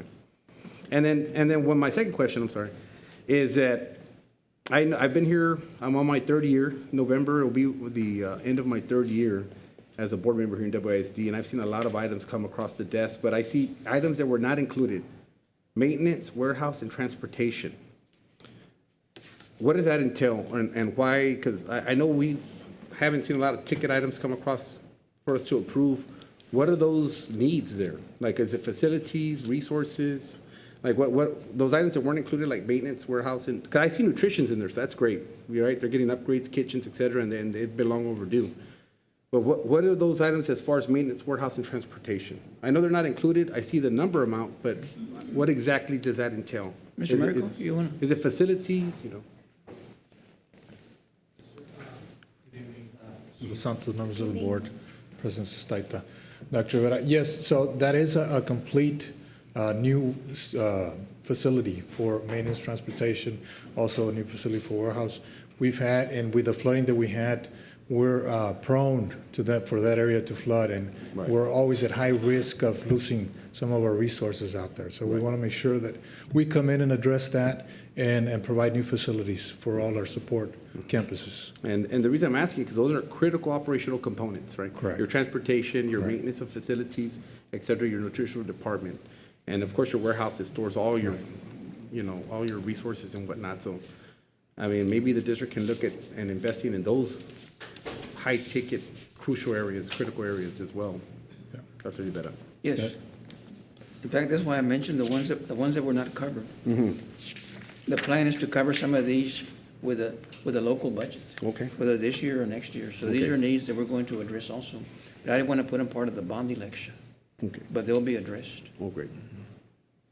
And again, before the board, if the board decides to approve this, we'll sit down again and find out exactly what is it that you'd want to add or take out as part of the bond election. Okay. It'll depend also on the tax increase. Right. So it could be more, or it could be less. Less, yes, sir. When can we, I'm sorry. When can we have a meeting to talk about those propositions?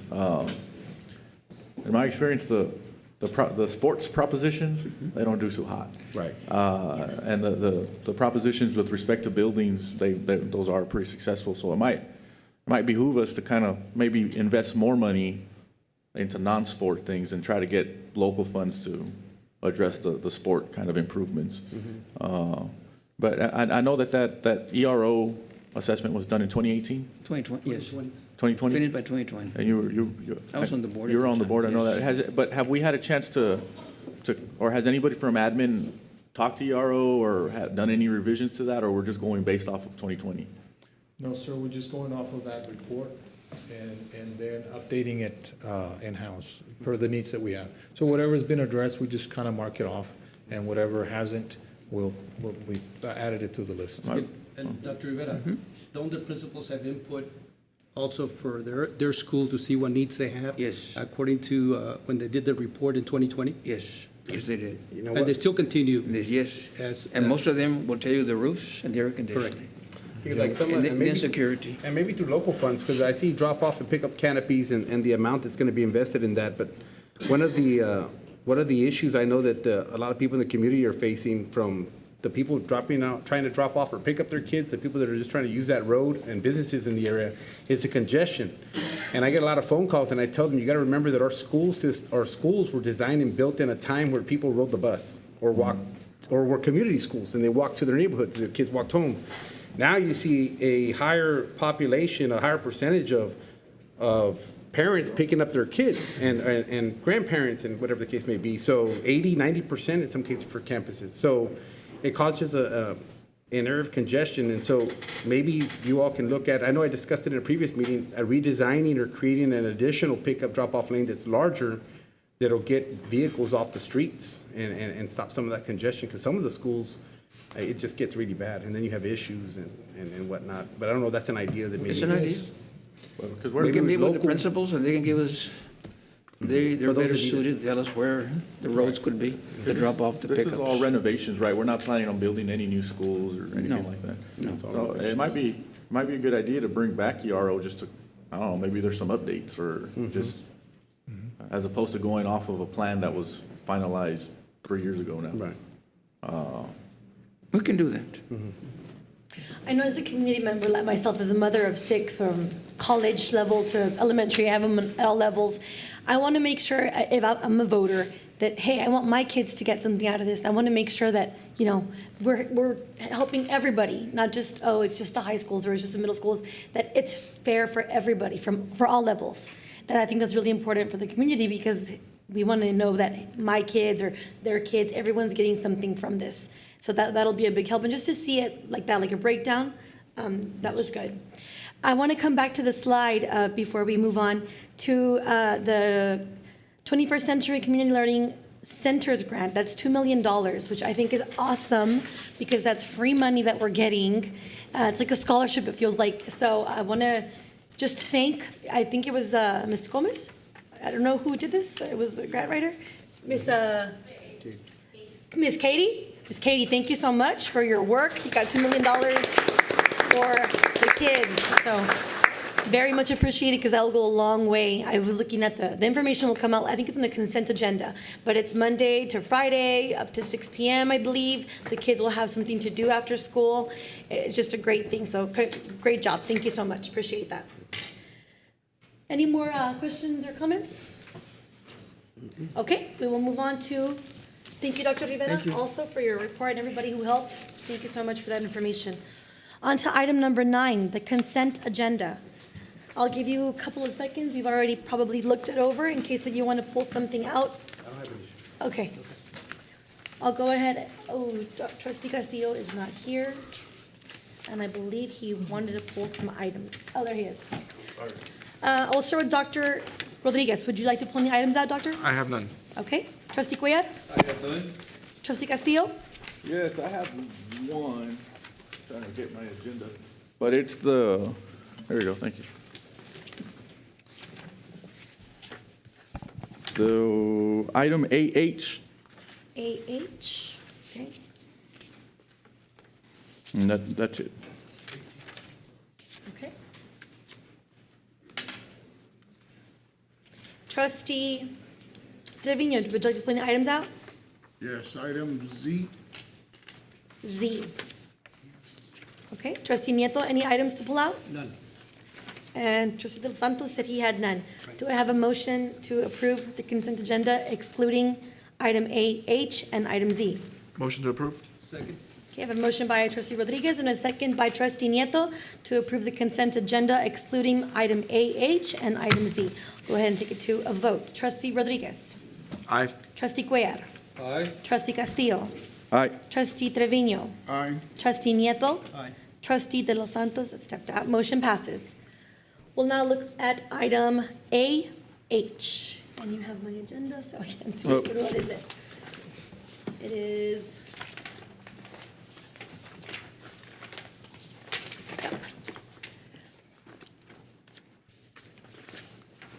approval of minutes? Is that A? Is that what No, you're trying to do? AH. It's to the approval to renew the interlocal agreement with the Oh, Hidalgo. AH. This is it. Where is it? It's on page 4. Page 4. AH, okay, yes. Approval to renew the interlocal agreement with Hidalgo County for collection of school district property taxes for the fiscal year 23-24 as presented. Mr. Castillo? Yeah, so I wanted to, how long is this contract for? It's 1 year every year? So one question I wanted to pose to the administration and to the board, I've seen this is more of a practice in bigger counties. Now, Hidalgo County is actually one of the bigger counties in the state now, as it's grown. But one of the things that I've seen that's been pretty successful and more efficient for the taxpayer is to include delinquent taxes in this agreement. And I would like for the board to consider that, to have this agreement not only include the collection of our regular taxes, but also to include the collection of delinquent taxes. And then the basis for that, again, is just making it more efficient for the taxpayer. So I just wanted to pose that question to the board and to the administration. I know I've had discussions with Hidalgo County on behalf of other districts on this matter, and they're more than willing to do it. And I think they actually favor this model because, again, it makes it easier to the taxpayer. You get one bill as opposed to multiple bills and kind of all that good stuff.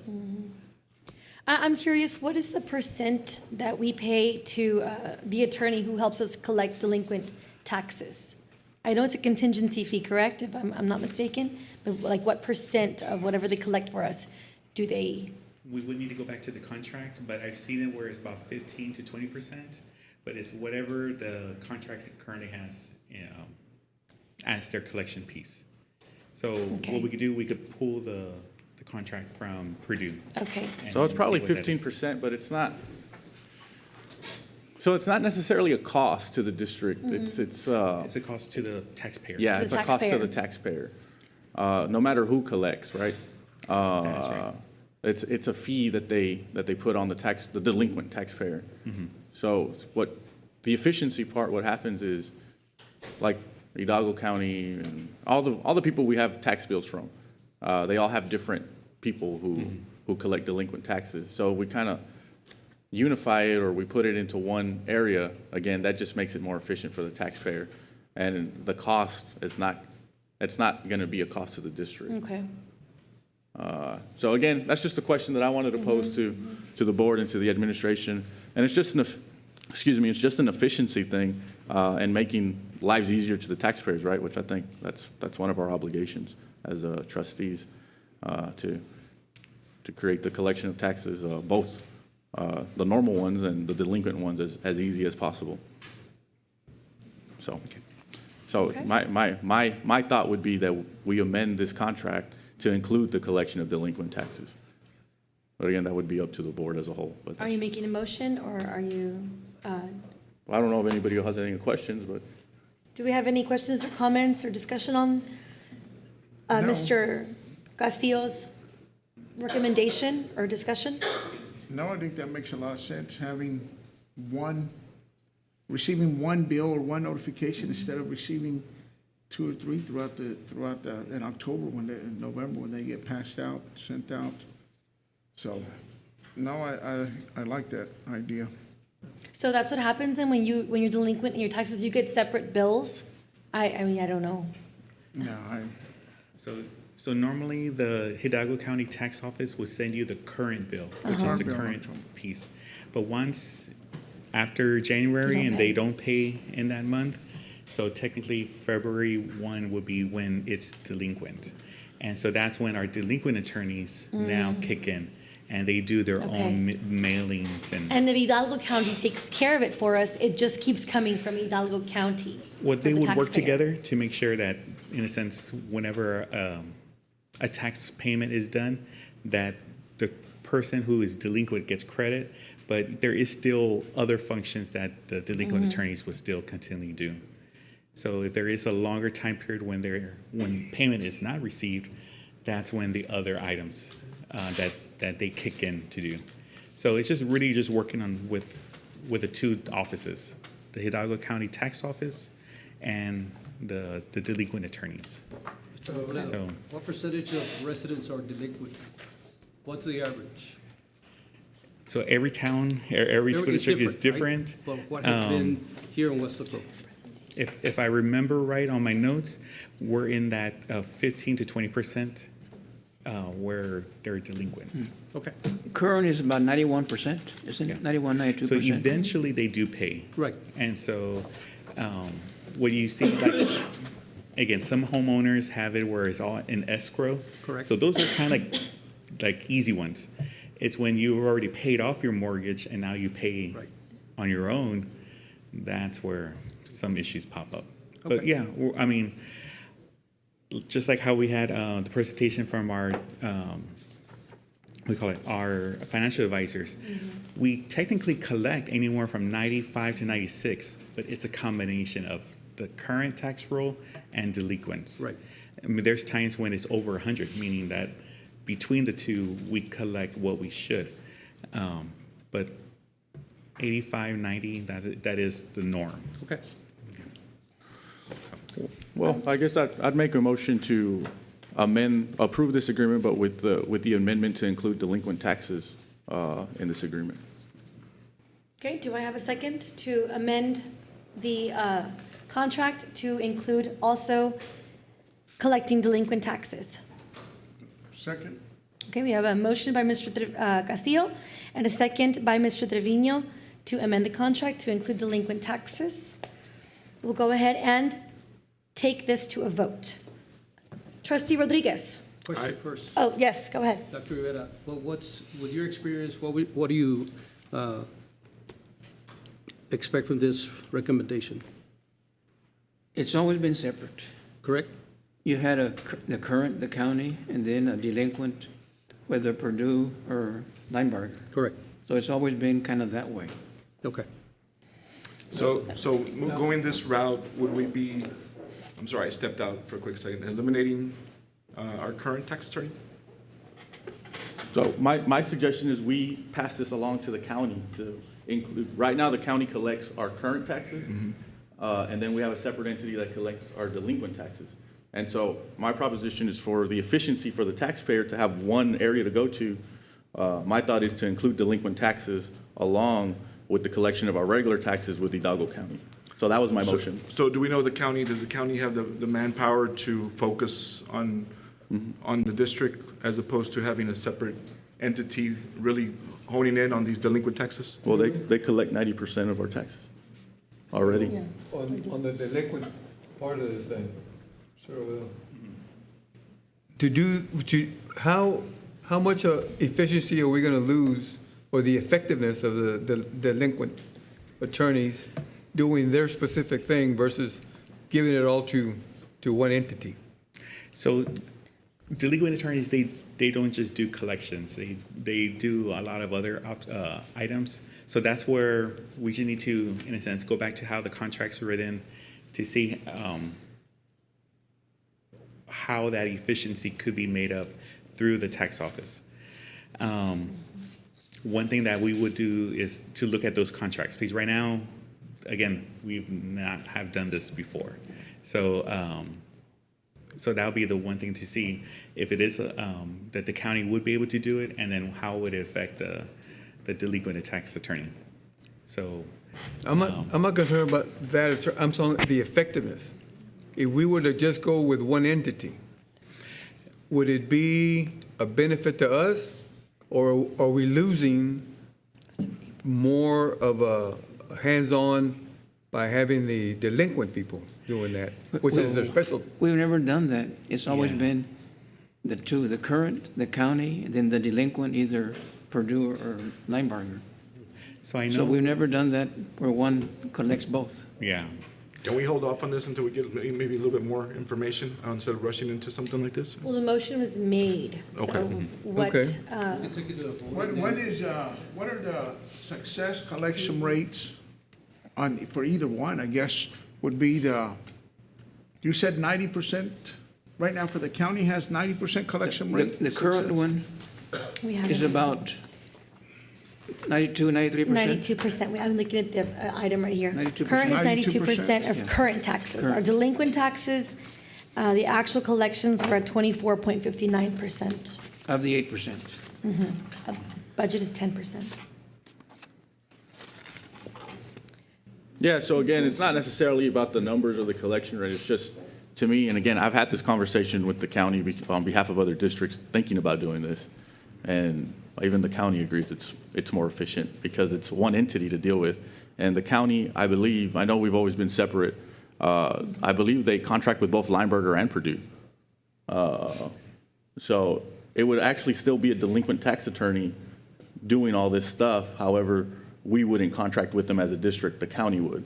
And we let the county deal with our total taxes as opposed to just our current taxes, if that makes sense. And again, it's just kind of bringing it all together. Is there a contract right now with Purdue, Lineberger? That is correct. It expires when? It expires when? I would have to look it up. That one I have. Because I know that one, when I already came on board, they were already the attorneys for the Didn't we district. just renew it just for a year, I believe, if I remember correctly? Yeah. But we have a motion, so we can take it for a vote, and if for future, if we can get some more information, then we can look at it. Yeah. Because he was on the consent agenda. Just for reference, I'm looking at our, the item that we have in our agenda about the delinquent taxes. And the current taxes, the original tax levy is 28 million. The delinquent taxes for the prior years, 4 million. They collected 2.9 million, which is the 24%, is what I'm reading here. So compared to other districts, I don't know if that's very efficient or not, but I think we can take it to a vote and then Go from there. we can decide. Yep. But let's go ahead and start with the vote. Trustee Rodriguez? I'm going to wait for further information, so I'll say no on this. Okay. Trustee Cuellar? No. Trustee Castillo? Aye. Trustee Treviño? Aye. Trustee Nieto? No. Trustee De Los Santos? No. I vote yes, but the motion does not pass. Okay, so we will then just, let me go back Well, to then, that. I'll make a second motion. I make Okay, a second motion motion. to approve the contract as presented. Okay, we'll go ahead and take the motion to approve the contract as presented on item AH. I'll second that. And second by trustee Rodriguez. So we'll go ahead and take that to a vote. Trustee Rodriguez. Aye. Trustee Cuellar. Aye. Trustee Castillo. Aye. Trustee Treviño. Aye. Trustee Nieto. Aye. Trustee De Los Santos. Aye. Motion passes. We'll go on to item Z, which is, The overtime. okay. Approval of overtime report for the month ended May 2023. Mr. Treviño? Yes, Doctor, I know we brought this up last month when this was brought up. And I'm looking at the totals, especially for, I guess, for what department? Transportation. I know we all said athletic events or whatever. But just thinking about that, even the athletic events or whatever it may be, there is a factored fee already that goes to the bus that's already budgeted by the athletic program or by the campus or whoever takes the bus. I know that's what we were saying, or what was said, that some of the overtime came from, but looking at April, last time when we brought this up, I guess in May, for April, it was 58,000. Instead of it decreasing, it went up to $76,000. And I know there's less events during the month of May. So I guess, is there any, I know I brought it up last time, and then I haven't seen any solutions or any itemized breakdowns or anything to see how we can improve this, but this is just, we're at almost at $700,000 of overtime. I concur with you. It's a lot. Coach Freddie, on athletics, it's in the spring kind of the time when you have all the different district mates, activities, golf, track, tennis. I'm sorry, Doctor. Could you repeat that? Yeah, the reason for the increase in April. In Or April? May, from April and April to May. May, for the month of May, I Still guess. part of April billing? So let me kind of chime in a little bit. So whenever we do get our billings for transportation, if it is a transportation event that, in other words, transportation is helping athletics to take the kids to a sporting event, sometimes those, the overtime does hit that the month it occurs, but the cost to, in a sense, reimburse the transportation department could be a month later. So where we do charge athletics, the bus fee. Right now it's like $2.07. That piece is in next month's financials. So when we look at the overtime, it could be anything from the last week of April and the events that are happening in May. So there is some crossover, and sometimes you may have not just 4 weeks of activity, sometimes you may have 5, just because of some of the April stuff flowing over into the next month. When you're billing in athletics, I know that before we talked that you were just billing fuel, but were you billing the driver as well? So it's $207 per mile. Right. And so a portion of it. It's really in my head three things: to cover the labor, Right. to cover the gas, and to cover the maintenance of the vehicle. Right. Now, is $2.07 sufficient? That is one meeting that we had with the principals this past Tuesday to share and say that even though the bus driver did get a big increase last school year, Yes. which is technically this school year, we didn't change the dollar amount. Right. But we know payroll Right. increased quite a bit. Yeah, that's the thing that we have to take into consideration, because when we say raise, and we do, which is good, and we're moving that way. But then the way we charge still hasn't caught up yet. No. So even though a driver, you're charging them by mileage to get to Donna, but then he's sitting there for who knows how many hours. 4 hours, And then let's say. at a high rate. Right. It doesn't correlate to the actual rate that you're charging, so then that's why you see such an overage. And so that's kind of where we have to catch up, is where we have to start charging departments and separate it from transportation. That, and then you have drivers that also pull other duties, because you send them to do sometimes they help out maintenance, setting up graduations, tearing things down, so. And we have Yeah. shuttles between campuses throughout the day, so that contributes to the overtime. The other piece is the field trips for other departments such as fine arts, or if the campus is sending out the kids, whatever field trip they Yeah, schedule to the for the end movies. of the year, towards the end of the year. So all of that contributes to the overtime. And that's the thing where and that's a business office department thing where, yes, I drove the bus to the movies. The mileage isn't gonna, and the gas isn't gonna cover the actual true cost of the driver sitting there 4 hours. And then you take them up to Peter Piper.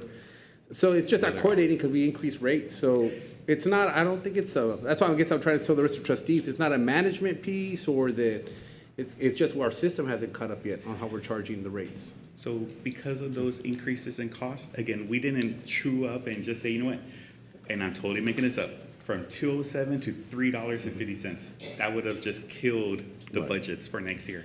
So we're doing this incrementally, so a quarter. So now from 207, we went to 225. Right. If a department needed to use a vehicle, and we call that the white fleet, the Suburban and other those also, right now it's only 50 cents because I don't need to worry about the driver. The department person is the driver. So we're moving from 50 cents, again, 10% is our kind of rule of thumb right now, 55 cents. So again, even though costs went way more higher than 10%, we're only doing 10. So do we, because that's a fact, our drivers are not just driving buses, they're mechanics, they're helping out maintenance, they're helping set up in the campuses, sometimes they get pushed out. So do we keep track of that when they're doing other duties other than their driving responsibilities, just so that way in the future when it's questioned, they can say, hey, well, this is why you're seeing the charges, because they're doing multiple capacities and filling in needs and gaps, Yeah, so it's something we're working on to make sure that we have that tracked. I know we do that for different funding accounts. If it's federal funds that the program is paying for the driver, then we do have different codes on our time clock that they have to clock out and then clock back in, so that triggers the different account where they're going to be funded from. But yeah, we're working on that to make sure that we get it 100% to where we're tracking every single expenditure on the payroll. Great.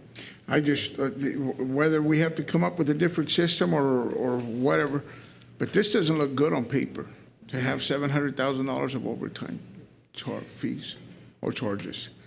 So part of that, again, we do get reimbursed for charging the other departments and campuses for having the bus driver do a field trip or a sporting event or a field fine arts item. Now, it's not covering the whole $700,000 or that dollar amount. That quarter will help a little bit per mile. It's still not going to cover it all.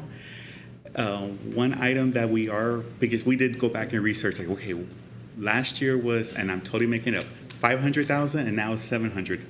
Why did it grow so much? Part of that goes back to, again, the pay rate of a bus driver was way, and I'm not gonna call it way less, but we had a huge increase, which is a good thing. So when you increase the base pay, the regular base rate, and then you add time and a half, that's where they used to be $13 an hour, now there's 18. And 18 times time and a half is now $27. That is for the lowest paid bus driver. Our bus drivers don't make $27. They make way more than that. Luckily, we have experience, which is a good thing. Yes. And we need to stay competitive. That is right, yes. Because other districts are paying 15, and so by us having the 18 as the base pay, I mean, that's how we're able to keep them and attract them, and but we're still having issues trying to fill in some of those bus drivers. Mr. Blow, do you, I'm sure you have, but you compared, this is a dollar value, and then we know it's inflated because of the pay, but you've compared the hours from previous years to this year. I think that's more of an apples to apples comparison there. Again, when we compare last year and even the year before, what happened? COVID. In my head, this is the year where things are normal. So all those trainings and sporting events and field trips, we said no last year. We said no 2 years ago when COVID was rampant. Now, again, we don't wear masks now. Now we're going out. And what that means is that we're utilizing our staff to do those trips again, to go to the zoo, to the libraries, to the wherever they go. And we don't want to take that away either, because then we start hearing the other side where, we're not doing enough for the students and we're not, providing them some of these field trips, so we definitely don't want to shortchange them either. I could just suspect that next year will be just even more, because in my head, as soon as ESSER goes away, then we're back to normal. So all the trips are coming back. All the different Valley items are now back full force. And the department for years has been consistent prior to COVID, because I know when I was running, I looked at the budget and I looked at as many years that was available online. And that was one of the departments, nutrition. All those actual departments, actually nutrition, transportation, maintenance, and those were consistent as far as cost over those years. They pretty much fluctuated very little. They had a very consistent expenditures, proposed budget and then expenditures. And pues, yeah, you're right. Now that we're back to normal schedules. If I may add, one way to look at it is a transportation department, a bus driver, regular day is a 6-hour day, because that's their calendar. So it's 3 hours in the morning for pickup and drop off of the kids, and then 3 hours in the afternoon. If you see a bus anytime outside of those hours, they're putting in extra time already. And so we have a lot of shuttles going from the Kate department or the Kate building to the high schools and so forth. If you see them in the middle of the day, that's already extra times, even though overtime doesn't kick in until after the 40-hour mark for the week, that they're already putting extra hours during. And then next year, once you have after-school operations up and going, because I already know you had that at some campuses, you're going to see an additional increase, because the grant may have funding for transportation, but I bet you anything, it's not going to be enough. But it'll help, anything helps. But you're going to see an even bigger, another increase next year because of that. You'll have 10 elementary sites running operations. Right. It's a good thing. Yes, yes, it's a good problem to have that we're. Do we still have the co-curricular bus for after practices or after activities, so that kids are taken home when parents can't pick them up? We have it till like the 1st of May, and then it stops, because basically all programs have stopped or finished except for playoffs. So we do have it, Coach, throughout the year, but we do stop it late April, early May. But it's not like it used to be. After school practice? No, I'm talking about a bus picking up students who don't have rides home. Yes, we still have that. So I mean, if you add up the hours every day, and you're talking about different campuses. Yes, sir. I can see where it adds up. Yes. But it's a service that we need to have so that the youngsters that don't have a ride home after school can get home safely. So we don't want to take that away either. So all the students. I understand all of that. I mean, I understand all of it, but it's black and white. I mean, I have a business. I'm not going to sit there and pay overtime, because it'll run me out of business if I'm sitting there paying all this overtime.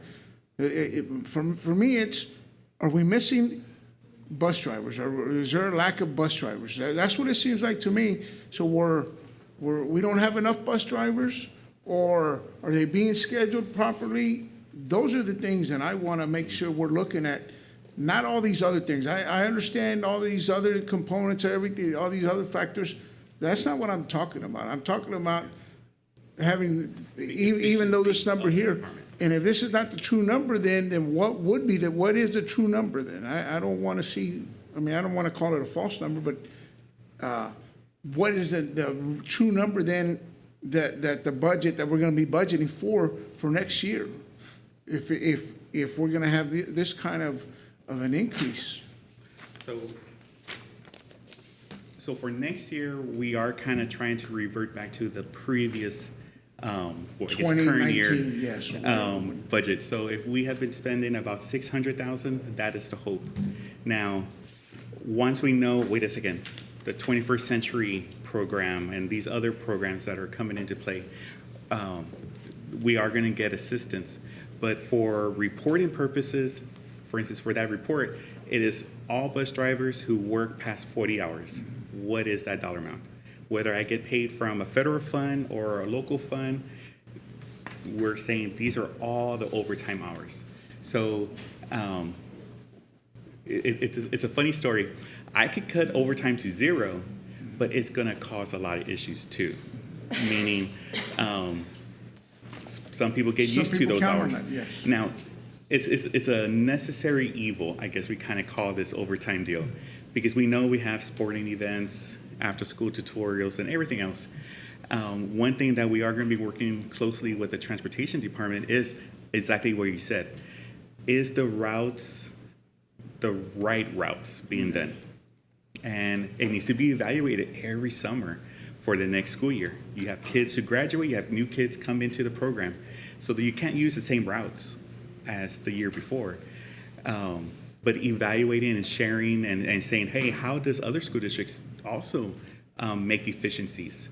And so I know we have a new director or a two-year-old manager.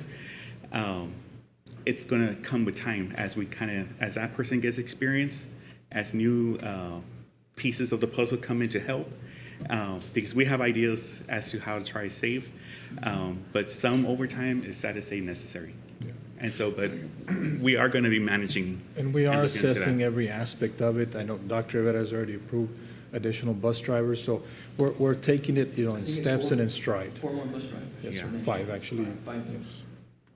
I know in the compensation plan, I don't know if you guys said this or not. The compensation plan says the supervisor has to approve the overtime before, they do it. Is that happening? Is the supervisor approving this overtime, or is it just coming? So in a lot of the situations with transportation, there's no need because the request is coming in from the program or the campuses, and it has to be done. So But the we're just need- monitoring. So we can't just say, look, you're gonna run over the overtime, you can't take these kids to that field trip. It doesn't work that way. Then the compensation plan is wrong and we should adjust it? Because that's what's in the compensation plan. I So think the- that's more for other departments. So let me. Well, it doesn't let me- specify, not for Yeah. transportation. So for all departments, a manager has to do a request. So for instance, if I have a staff member who's going to do overtime, I estimate what is that overtime going to be for the year. They're going to do 1 hour per week. Ta-da, 50 weeks. I need 50 hours of overtime. I send that form to Dr. Rivera. He says, is this needed or not needed? If it is needed, then we have approved. My second question is always going to be, did you budget for it? Is there budget dollars? So it's always going to be a two-part process. One, is it needed? And the other one is, do you have the money to pay for it? Now, when it comes to transportation, we already said you have 600,000. In a perfect world, you spend less than that over the school year. And so what Mr. Americo is saying is that you have different areas that say, I'm going to help out with that overtime cost, for instance, the 21st Century Grant, or other programs. So they have already that approval to do that 600,000. Now, when they need additional funds, that's when things kind of, you need to talk to the main person to get that approval to say we have more. And I get the drivers because they're out with the kids, but I would like to see maybe in the next report a detailed per position, because if I'm seeing that, because you guys tell us one thing, but then I go out to the community and we hear something totally different from, they're not telling you what it's going on. You guys can imagine what we hear. I mean, I'm sure you hear it all the time. But my question is, yes, I get the drivers because they're out driving. I'm talking about everybody in transportation, not just the drivers. I would like to see because I know I do reports where I work, where I do payroll at my office. I can just print out a report of how many overtime hours this guy or this position or whoever has. You guys can do that, right? Just pull out a report that this position has this many overtime hours. I'd like to see who exactly is getting those overtime hours. So I can't remember the exact board update, but there was a couple of links where the reports were included on there. We I could didn't see put that. them on Okay. there again. So the links were there, and Yeah. the summary of every transportation employee, bus drivers and so forth was there for the overtime. Maybe it's just kind of the way it's being reported. You just made a good point that the budget, I mean, it's within budget. Because I haven't seen a budget amendment on pay for bus drivers since I've been here. I haven't been here very long, but still haven't seen one. So I'm assuming we're still under budget, right, on the cost for transportation? So, Yeah. uh-oh. When we look at salaries, luckily, it's all within the same bucket of dollars. Meaning, my regular salaries, my overtime salaries, it's still within the same function. So at the end of the day, we make sure that the function is good. So if you have a vacancy, sometimes those monies could help with overtime. Yeah, so maybe just when we get those numbers, because they do look alarming just in that context, but if you kind of show us, well, we're still within budget kind of thing, then there's So nothing to another worry about. report that was added to that update that I was referencing was the summary of trips at that particular time, which I believe was April or May.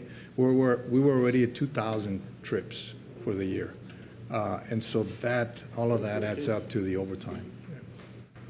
And I'm all for trips and taking, I'm all for all of that. My concern is just what I see on paper. One more thing to add. Good afternoon. We do have some scenarios where there's some trips for overtime that are turned down by bus drivers. That is also happening when it's offered. If they don't like that overtime option, they turn it down. So one thing now that we're going to ask them to fill out, I'm turning this down, and instead of saying I didn't receive overtime, they're turning it down, then they go back in their system, who's next on the list, to try to balance out those hours and looking at that process that we have in place. That's also something that we're monitoring as well. You know, everything that we're talking about, it's something that we've been discussing for a long time to try to find a better process and continue improving on that. But I think we've been having our discussions with the principals, increasing the flat rate where we're at. That's going to help cover the costs. And we do need to improve on the process, as Dr. Rivera said, but that's something that's on the radar, and we are discussing it very frequently. So we're keeping an eye on it. Thank you. Are there any further questions or comments on item Z? No, I believe that Dr. Rivera had mentioned that he was going to look into that Yes. area, on one of our updates. Yes, he did. Okay, do I have a motion for item Z? Motion to approve? Second. Okay, we have a motion by trustee Rodriguez and a second by trustee Nieto to approve item Z, the approval of overtime report. We'll go ahead and take it to a vote. Trustee Rodriguez? Aye. Trustee Cuellar? Aye. Trustee Castillo? Aye. Trustee Trevino? Aye. Trustee Nieto? Aye. Trustee De Los Santos stepped out of the meeting at 7:37 PM. Motion passes. We'll move on to item number 10, discussion items, an update on training, conferences, events, and consider future agenda item requests by board members. Dr. Rivera? Yes, the next meeting is August the 15th. No July meeting. And this Saturday and Sunday, we have the Lone Star Governance on Saturday and Sunday for the next, for this week. It's on Saturday, Sunday, not Friday, Saturday? Saturday and Sunday. Saturday, Sunday. Okay. Doc, I had a quick question on the consider future agenda item request. I thought, during agenda review, I thought we had requested to put board policy DK local to give you a little bit more leeway on your reassignment abilities. We're looking to do this in August. Okay. I think the attorney mentioned that as long as we change the compensation plan language there, we don't need to change the policy. But we'll go back and study it. But okay. Any other future agenda item requests by any of the board members?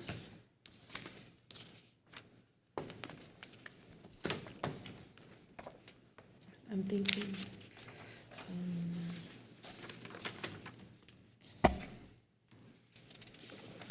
Okay. I'm trying to think, but I forgot. Okay. We'll move on to item number 11. Discussion and possible action items.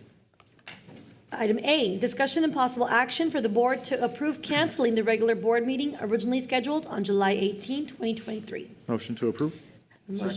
Motion by trustee Castillo and a second by trustee Rodriguez to approve canceling the regular board meeting for July. Comments or questions? I have a question. In case that we have any new hires that don't get approved today, will we need to have a special board meeting or anything like that? I think the board, if you tell me I allow you to do it, I can go ahead and hire those and then bring them to the board. But right now, as of right now, I think we've got about 2 or 3 vacancies in the district right now. What kind Just of, about everyone has been hired. what kind of vacancies, Doc? One elementary, and that's But about it. teachers? Teachers, yes. So we don't have to meet in July to approve them. You can get them on board already and then we'll yes. approve in August? Mhm. Okay. All right, we'll go ahead and take it to a vote. Trustee Rodriguez. Aye. Trustee Cuellar. Aye. Trustee Castillo. Aye. Trustee Trevino. Aye. Trustee Nieto. Aye. Motion passes. On to item B. Discussion and possible action for the board to consider renewal of the Weslaco ISD student accident insurance, which is athletic, catastrophic, and voluntary, with student insurance services underwritten by Emeritus Life Insurance Corporation and Zurich through the Texas Insurance Service Center, the brokerage store for the 23-24 academic year, or we can authorize the administration to solicit proposals for the same. I move to approve the renewal. Second. Do I have any, I have a motion by trustee Cuellar to approve the renewal and a second by trustee Nieto. Do I have any discussion on this Yeah, item? I have a couple questions.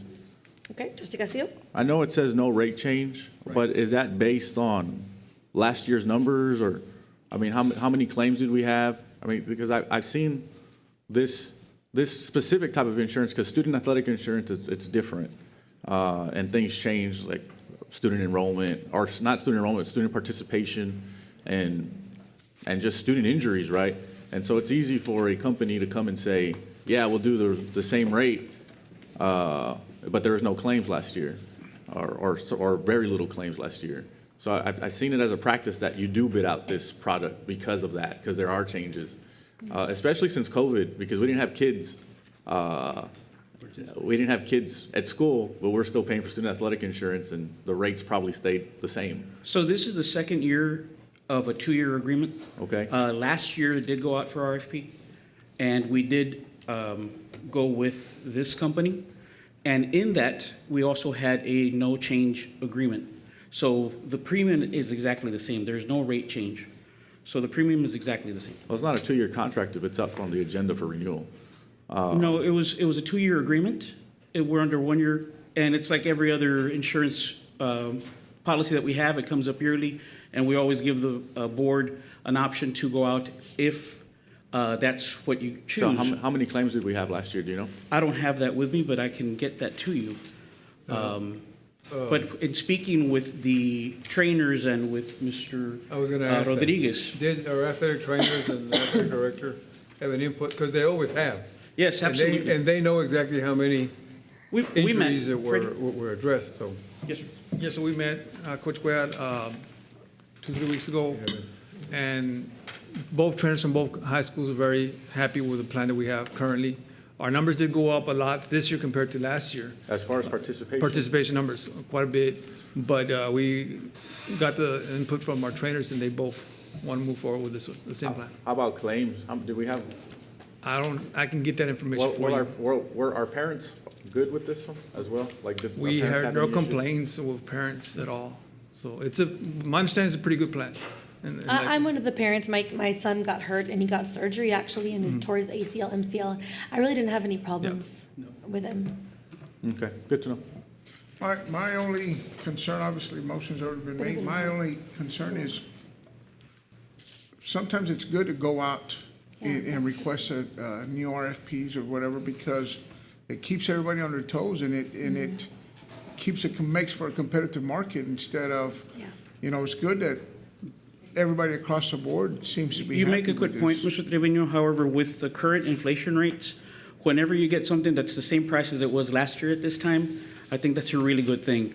But if we go out to market, then they won't respect this rate anymore as far as this company, and it'll just be whatever comes in. So we're taking a gamble, and the recommendation from administration is to go with the renewal because it's a no change in the rate. And that's, I mean, to me, a bird in hand is worth two in the bush. I'd like for us to be aggressive, though. I know 2 years ago or last year, I used to hear the same thing from somebody else. Let's go with the sure thing or whatever. But again, or we could get a better price and better services. I mean, we'll never know if we sit there and just go with this is what we've been doing thing. But I mean, that's just a thought. That's why it's your call. Either renew or go out for I don't think it hurts to go out and look for a better price. I mean, it never hurts, I don't think. We have a start date of August 1st, so we might have to call a special meeting for this one if we do. No, there's already a motion in place, so. Okay. Well, yeah, in the future, if you could bring it a little bit earlier so we're not in a pinch with time. Yes, sir. That kind of seems to be the pattern with insurance a lot. And I know you just started. I don't have a pattern yet. But I would like to, instead of, it's only a month or 2 months, and it kind of always seems like that's what happens. So if we can get it well ahead of time, for example, voluntary, I don't see it in the agenda, and I don't know if we're renewing or going out for. For voluntary, For the that would be, voluntary? we're shooting for August. We have a start date of January 1st for that one. So Okay, even so if- plenty of even- time plenty of to. time. Okay, that's better. But yes, you're right, the motion was already made. We had a discussion. Any other questions, comments? Okay, so we'll go ahead and take it to a vote to approve the renewal for the insurance listed on this item. Trustee Rodriguez. Aye. Trustee Cuellar. Aye. Trustee Castillo. Aye. Trustee Trevino. Aye. Trustee Nieto. Aye. Motion passes. We'll move on to item C. Discussion and possible action for the board to consider renewal of the district's fleet liability and comprehensive collision, general liability, cargo, crime, and law enforcement insurance, or authorize the administration to solicit proposals for the same RFP number 22-06-22. Again, it's your call. Well, Either this one did renew or go up. out. It went up about 2.9%. Most of the increase was due to an accurate census for security guards. When it went out last year, they listed 30 security guards as law enforcement. We actually have closer to 61. So they went ahead and honored that last year, and they didn't come back and rebid. But the increase really is because of that section. Everything else stayed pretty much the same. I'll move to approve the renewal. A second. Okay, we have a motion by trustee Rodriguez and a second by trustee Cuellar to approve the renewal of the district's fleet liability and comprehensive collision insurance. Are there any questions, discussion, comments? No? Okay, we'll go ahead and take it to a vote. Trustee Rodriguez. Aye. Trustee Cuellar. Aye. Trustee Castillo. Aye. Trustee Trevino. Aye. Trustee Nieto. Aye. Motion passes. We'll move on to item D. Come up here. Discussion and possible action for the board to consider renewal of the district's employer-paid term life AD&D insurance with Blue Cross Blue Shield of Texas through the interlocal participation agreement with the Texas Educational Employers Benefit Cooperative, TEEBC, or authorize administration to solicit proposals for the same. Did this one go up?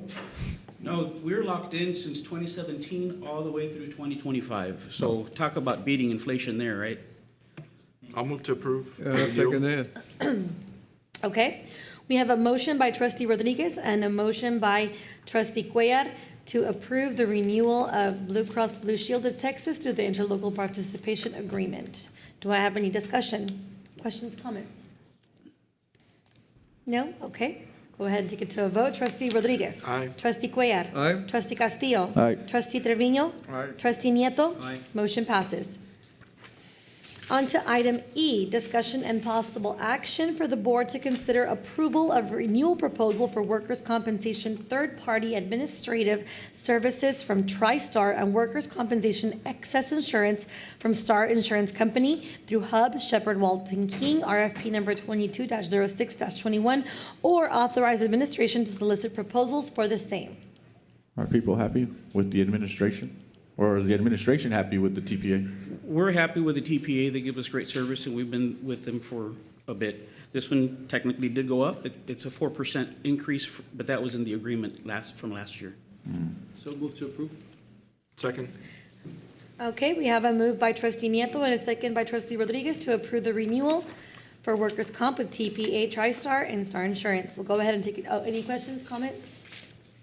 We'll go ahead and take it to a vote. Trustee Rodriguez? Aye. Trustee Cuellar? Aye. Trustee Castillo? Aye. Trustee Trevino? Aye. Trustee Nieto. Aye. Motion passes.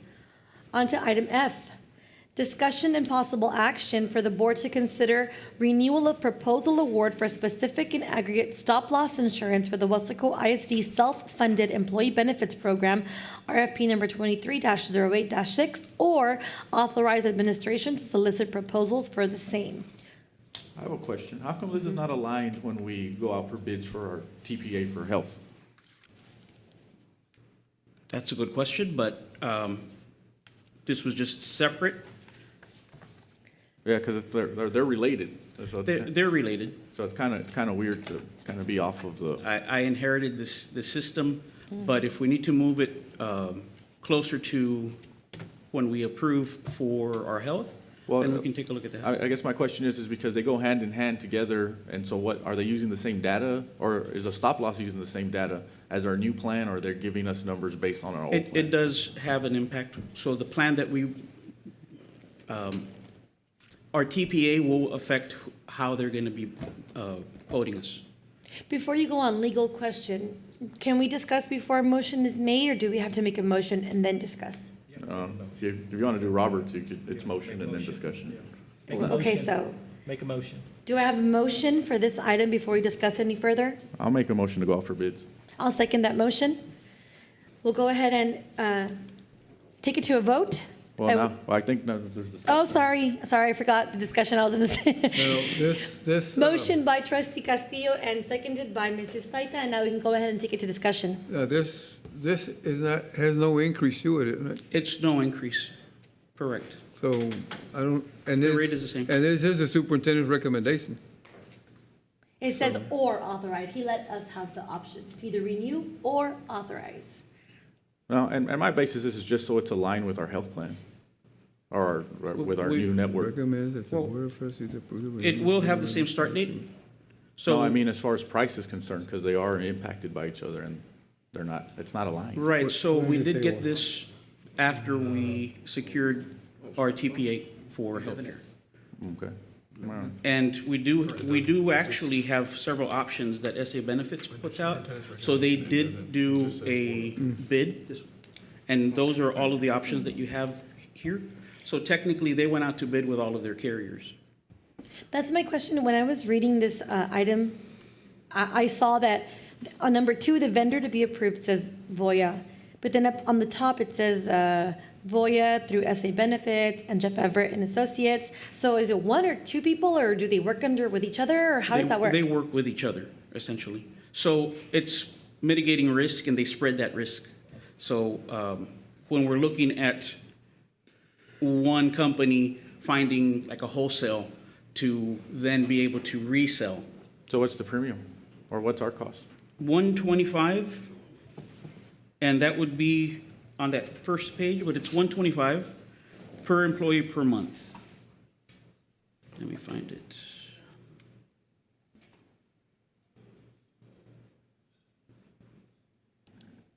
$125.05.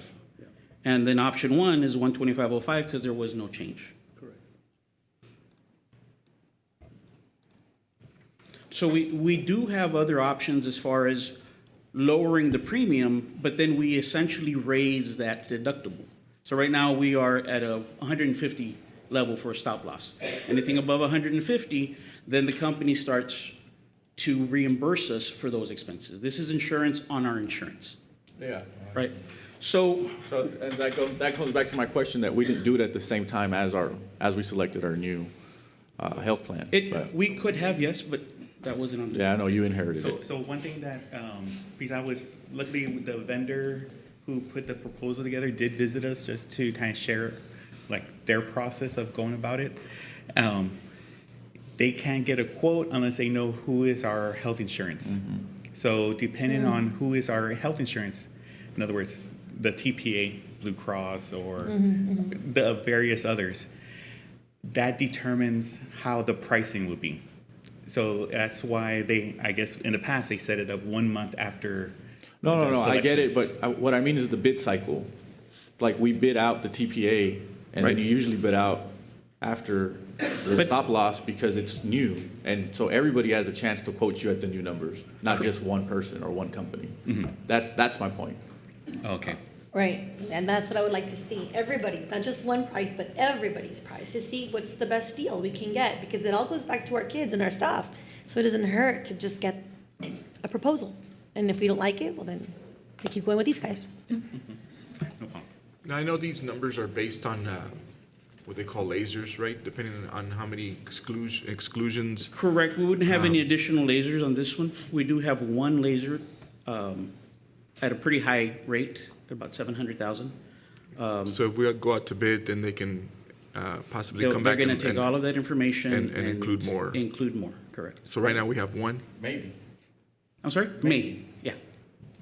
That's the risk part. That's why I'm enjoying this job quite a bit. It's like you're rolling the dice, right?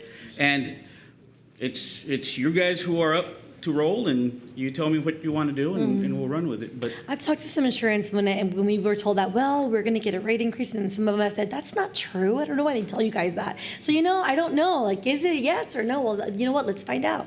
Let's find out. That's what I think, I don't know. so what was the motion after? The motion was to go out for proposals, RFPs, made by trustee Castillo, and I seconded his motion. So we can decide, I guess, after the discussion. Any other questions, comments, discussion?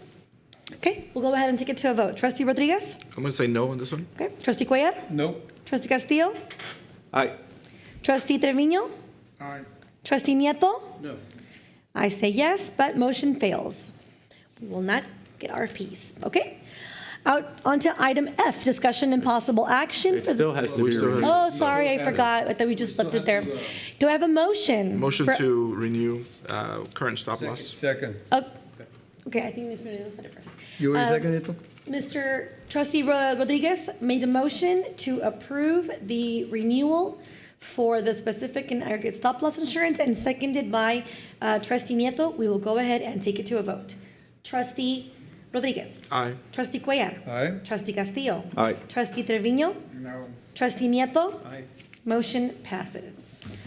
On to item G, discussion and possible action for the board to consider approval of proposal award for professional errors and emissions insurance, RFP number 23-06-44 from American International Group Incorporated through National Union Fire Insurance Company, as submitted by Hub International, or authorize administration to solicit proposals for the same.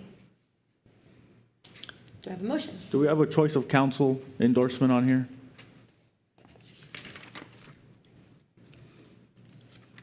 I believe we do, but I'd have to verify. I'm sorry. I don't have that information. It's important because then we're stuck with whatever lawyer they give us as opposed to us picking who we want. This would be the same carrier that we've had, so Eloy? that would be us. Is there a choice of counsel provision on this and your past experience whenever we notify? They just pick from a panel? They pick whoever they want. So I always advise my boards that we have a choice of counsel provision so you can pick whatever lawyer you want, but it's up to y'all. Do I have a motion before we continue? A motion to approve. Approve the proposal award for professional errors and Yes. emission insurance for American International Group. Do I have a second? Second. Okay. We have a motion by Trustee Cuellar and a second by Mr. Nieto. Do we have any further discussion? No? Okay, we'll go ahead and take it to a vote. Trustee Rodriguez? Aye. Trustee Cuellar? Aye. Trustee Castillo? Aye. Trustee Trevino is stepped up. Trustee Nieto? Motion passes. On to item H, discussion and possible action for the board to consider approval of a procurement method of construction for the repairs and conversion to digital of the Weslaco ISD billboard as follows. And we have 3 motions to make here. Number 1 is board determination of a procurement method of construction that will provide the best value to the district for the project. Number 2, board determination to retain the authority to rank the proposals to be received for this project, or board delegation of their authority to the administration to rank the proposals to be received. And number 3, approval of criteria and points to be used for ranking the proposals. It needs repair, Mr. Marico? Yes, sir. Yeah, so we're looking at repairs and also of the school district billboard and also considering conversion to a digital billboard as well. I'll make the motion to approve administration's recommendation for competitive seal proposal. Okay. I'll second that.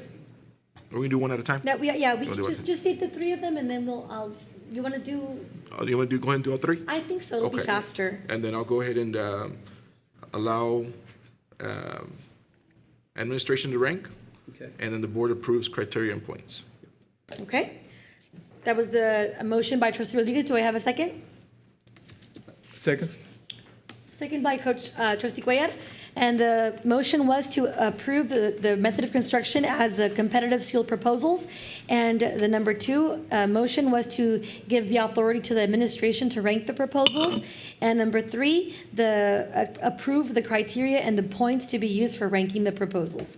All 3 of those motions were made by trustee Rodriguez and seconded by trustee Cuellar. We'll go ahead and take it to a vote. If there are no further questions or comments or discussion, do we have any? What's the timeline for this project, Dr. Rivera? Mr. Marico?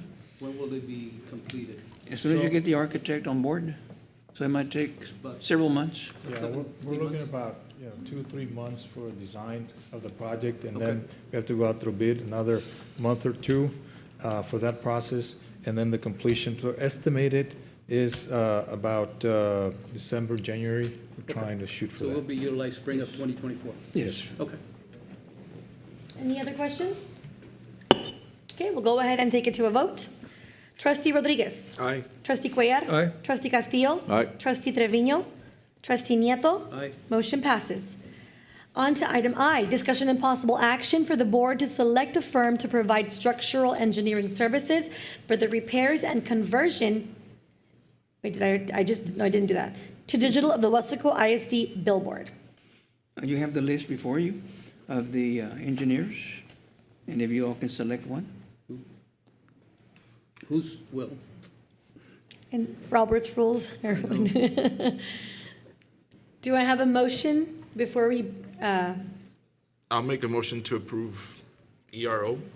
Second. okay, we have a motion by trustee Rodriguez and a second by trustee Nieto to approve ERO. We'll go ahead and open it up for discussion. Mr. Nieto? I know ERO has done a lot of projects with us Yes. over the past few years, so that's why I was gonna ask if that was one of your recommendations. Yes. So, okay.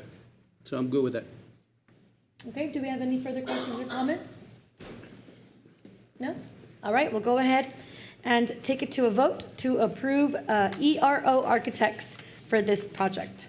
Trustee Rodriguez. Aye. Trustee Cuellar. Aye. Trustee Castillo. Aye. Trustee Trevino. I abstain. Trustee Nieto. Aye. Motion passes. We'll move on to item J, discussion and possible action for the board to consider approval of the Weslaco Independent School District Student Code of Conduct for the 23-24 school year. We call on Mr. Abel and Mr. Butterman. Well, I'll make a motion to approve. I'll second that. Okay, motion by Mr. Castillo and seconded by Trustee Rodriguez to approve the Student Code of Conduct. I will go ahead and open it up for Mr. Buttermer or Mr. Aguilar. Anybody else? This might change by August. A few things might change. That's correct. And we'll bring it back to you in August. Okay. And that's because of the state? Yes. Yes, correct. What about the state or what happened? I don't know. So we are anticipating we'll be receiving updates once the final legislation goes through, and that probably will pertain to all 3 of this item and the following 2. So again, we want to get primarily all 3 of them passed, and then we'll make the modifications or the minor updates, bring them back in August. Correct. Okay. All right, we'll go ahead and take it to a vote to approve the Student Code of Conduct. If there are no further questions or comments, Trustee Rodriguez. Aye. Trustee Cuellar. Aye. Trustee Castillo. Aye. Trustee Trevino. Aye. Trustee Nieto. Aye. Motion passes. you. On to item J, discussion and possible action for the board to consider approval of the Weslaco Independent School District item K. Okay. Discussion and possible action for the board to consider approval of the Weslaco Independent School District Employee Handbook for the 23-24 school year. Move to approve. Second. Okay, moved by Mr. Nieto and a second by Dr. Rodriguez to approve the school district employee handbook. Are there any questions, comments, discussion? Okay, go ahead and take it to a vote. Trustee Rodriguez? Aye. Trustee Cuellar? Aye. Trustee Castillo? Aye. Trustee Trevino? Aye. Trustee Nieto? Aye. Motion passes. On to item L, discussion and possible action for the board to consider approval of the Weslaco Independent School District Student Handbook for the 23-24 school year. Do I have a motion? And again, this might change in August, once we get more information. Okay. Do I have a motion? Motion to approve. Second?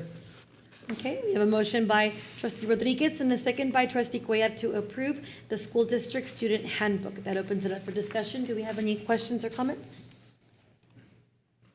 No, we're good to go. Okay, we'll go ahead and take it to a vote. Trustee Rodriguez? Aye. Trustee Cuellar? Aye. Trustee Castillo?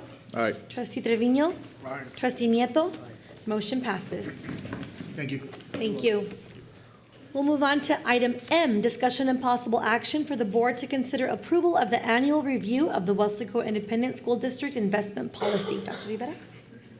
Mr. David, you want to come up? So motion to approve. We have to do it every year. It is an annual review. And so, again, just to make sure it's aware that how we invest the district funds, we're always going to be conservative and make sure that they're always safe. And so there's, And you, it's Dr. an Rivera, annual. or the officers? Yes. Yes. Okay. Motion to approve, We I'll have second. a second, we have a motion by Mr. Castillo and a second by Trustee Cuellar to approve the annual review of the Weslaco ISD District Investment Policy. Go ahead and take it to a vote. Trustee Rodriguez? Aye. Trustee Cuellar? Aye. Trustee Castillo? Aye. Trustee Trevino? Aye. Trustee Nieto? Aye. Motion passes.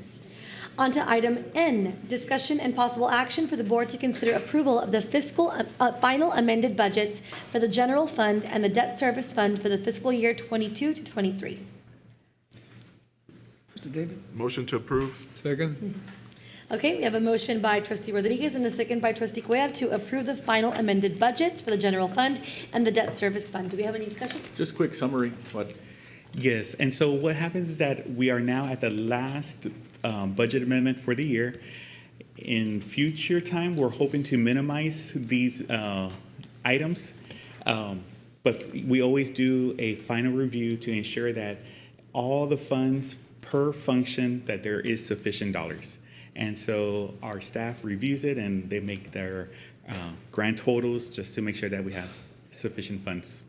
Okay, So it's just an annual review of that too. all right.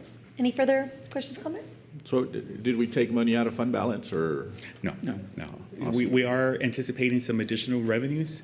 And once we finalize and get the final summary finance, that's what we're hoping to kind of hit those dollars. Great. Okay, good to hear. Thank you. We'll go ahead and take it to a vote. Trustee Rodriguez? Aye. Trustee Cuellar? Aye. Trustee Castillo? Aye. Trustee Trevino? Aye. Trustee Nieto? Aye. Motion passes. On to item O, discussion and possible action for the board to consider approval to adopt the district's general fund and debt service fund budgets for the fiscal year 23-24. Do I have a motion? Move to approve? Okay. Second. We have a motion by Trustee Cuellar and a second by Trustee Rodriguez to approve the district's general fund and debt service fund budgets for the year No, this- 23-24.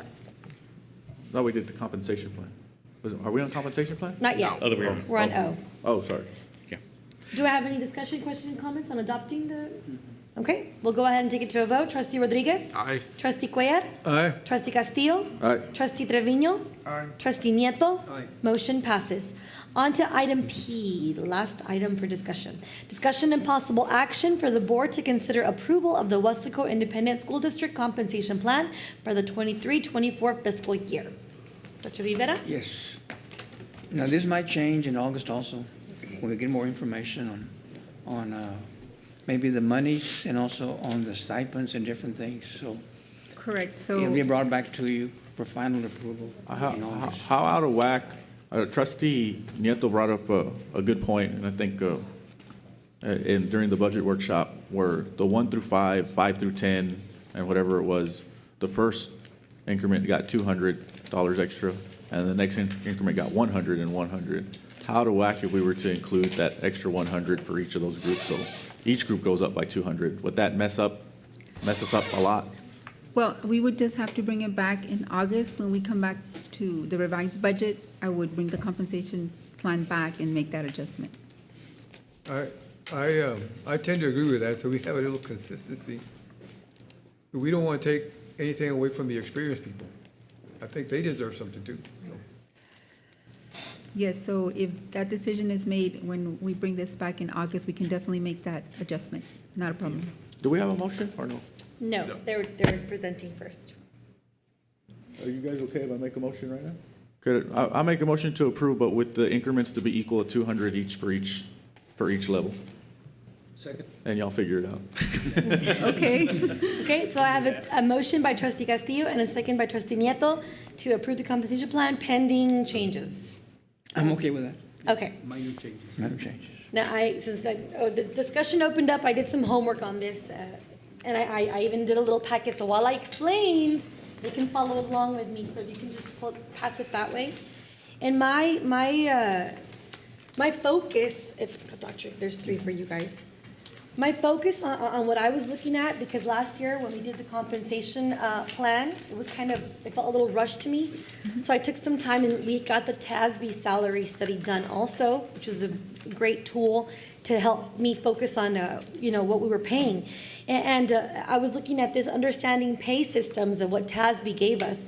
And what we're trying to do is recruit and hire qualified employees, right? Qualified is the key word. Yes. And we want to prevent the loss of good employees. And we want to control the spending by paying the proper amount for the job value. So what does that mean to our employees? Well, they want to make sure that they have a fair pay for their job responsibilities. They want to make sure that compared to what other employers are paying, that they're getting paid the same, right, and that their annual pay increases are correct for their continued service. So that's really what the TASB salary study was telling us. So when I'm looking at our compensation plan, specifically on the stipends that I saw in there, and I put, if you guys can follow along with me, the second document, I pulled out the stipends, and I'm looking at what we're at below market value of stipends, according to our TASB salary study. And so I pulled out the stipends, and I'm looking at sports, specifically at sports and fine arts and academics. And if you have page 69 in front of you, and I highlighted it, it says football. We are actually below market value for 9th grade JV and 9th grade or football varsity assistant. We're below market value on those. And TASB gave us the proposed stipend, but we didn't match it to what we have in our compensation plan. But that's just 2 sports. All the other sports, when I keep turning the pages, and you guys can keep turning the page, head coaching, we are above market or at. Assistant coaching for all your sports, we have 0 people below market. We're paying our coaches good, and that's awesome because we want to hire and recruit our qualified coaches. That's great. Middle school coaching, we don't have anybody below market. That's great. But when I get to fine arts, the numbers change drastically. Fine arts, the stipends, we are at 9 people below market value in our stipends. So it made me, it was eye-opening because, sports, and don't get me wrong, I played sports, coaches, we're paying them well, and hopefully we can keep paying them well, but I think it's fair to also do that to our fine arts department because they're getting paid way below market according to our TASB salary. And I looked at the stipend for performing arts, and we are still, this year, even though TASB gave us the proposed stipend, we did not give the stipend that TASB gave us. We're still below what TASB proposed to us. So I would like for you guys to see if you could go back and look at those proposed stipends from TASB, especially with the fine arts. That was a big one. And another one that stuck out to me also, and this one, there's actually 2. The occupational therapist, because they gave us a breakdown. The occupational therapist in our district, this was the lowest in the whole district, in the whole, we were at 88% market value. Everybody's at 102, 115. So what basically our occupational therapist, the market days, what everybody else is making their occupational therapist work is 195. We're making ours work 207 days, and we're paying less also. So that one, and TASB even highlighted it for us. So I would like to look into that one, because we're making them work more days and we're paying them less. That was one, and also the high school assistant principals was another one that was getting paid less than market, and they were working more days. And that's what TASB told us. It's not what I'm making up, it's not what he's making up, or who our friends are, or who our family, doesn't matter. It's what TASB said for us to, to work on. Recommendations proposed. And with what I saw in the compensation plan, we did not address those issues that TASB told us. So if we pay, just like Ms. Valdez said earlier, we paid $325,000 for an audit and nothing's been done. Okay, well, we paid for this TASB salary also. So let's use it and figure out what we have to change, because I didn't see the changes that they proposed. Dr. Rivera, can you and your staff look into that? Yes, we can. I would appreciate that. And you guys have a lot of work. And I emailed you also earlier today. I said, I'm going to drive him crazy, because it was about 2 hours before our board meeting. And I wanted to see if we could do the annual salary with the minimum, max. Yes, that would not be a problem. It's just a different format, a different way to view it, not a problem. Yes, that'll help a lot too. But yes, I know you guys have your hands full, but if you can work on that, much appreciated for us and for the community. All right. One other comment that I'd like to make as well. I know maybe for this year, we can't do it, or maybe we can, and maybe Dr. Rivera will say that we can. Our minimum pay for our hourly employees, and this kind of goes back to what Trustee Cuellar always kind of brings up, is taking care of the employees who need us the most, is $14.25. Yes, sir. I don't know if it's possible to do it this year, or maybe we could work towards it for next year, that our minimum pay be $15 an hour for employees. Okay, certainly something we can review, working with our CFO on the cost, et Yeah. cetera. So I'm just gonna make a comment that happened while we were at Brownsville, is that when we, in a sense, move the minimum, it causes compression. No, I understand. And so everyone else gets bumped up. And so, 25 cents. so that is, when I left Brownsville, that was another study that they had TASB go in and say, by making that bump to the $15 minimum, we need to do a compression study to say, hey, everyone else will get an additional piece to keep that difference between. The pay scales. Alive. Exactly. So. Mr. Castillo said, if it can't be done now, it's something that We want to look at, because Exactly. we've always said this, we want to keep everybody above water with the inflation rate, with the cost of living. And it's important for us to really take care of all our people. We agree. Yeah. We'll take a look.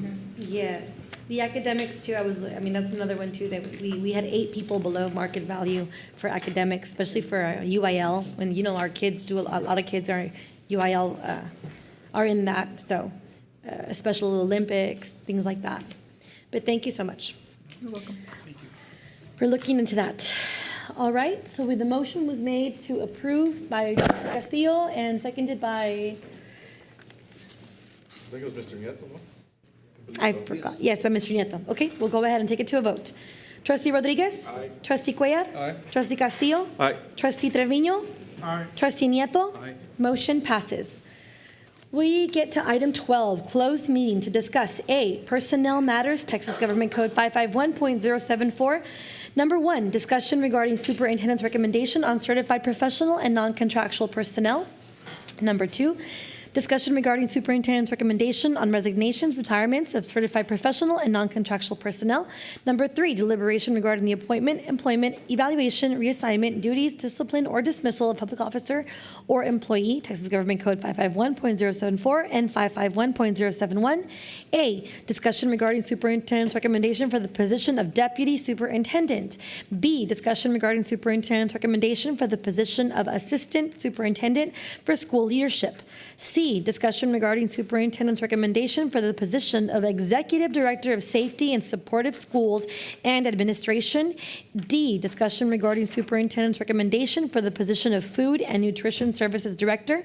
And B, consultation with attorney regarding A, pending or contemplated litigation, B, a settlement offer, or C, a matter in which the duty of the attorney of the Weslaco ISD under the Texas Disciplinary Rules of Professional Conduct of the State Bar of Texas clearly conflicts with Chapter 551 of the Texas Government Code, Texas Government Code 551.071. It is 8:26 p.m. and we will continue to close session.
Okay, it is now 9:03 PM and we have reconvened in open meeting. We'll go to item number 13. A, possible action if necessary on items discussed in closed meeting. Number 1, discussion and possible action regarding superintendent's recommendation on employment of certified professional and non-contractual personnel. Do you have a motion? You have the list? Recommending approval? So move to approve? Okay, I have a motion by trustee Nieto and a second by Rodriguez to approve the superintendent's recommendations. We'll go ahead and take it to a vote. Trustee Rodriguez? Aye. Trustee Cuellar? Aye. Trustee Castillo? Aye. Trustee Nieto. Aye. Motion passes. Number 2, discussion and possible action regarding superintendent's recommendation on resignations, retirements of certified professional and non-contractual personnel. You have the list? Recommending approval? Do you have a motion? Motion to approve? Motion by trustee Rodriguez and a second Second.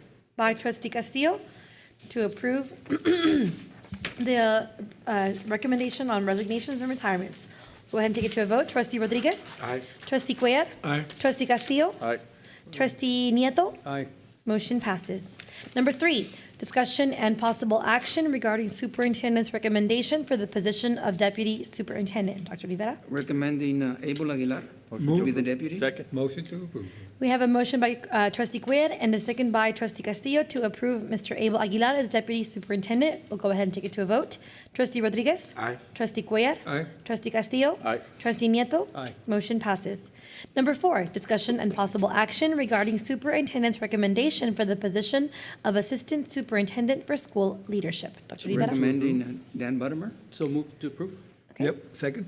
Okay, we have a move by Mr. Nieto and a second by trustee, who was that? Go ahead.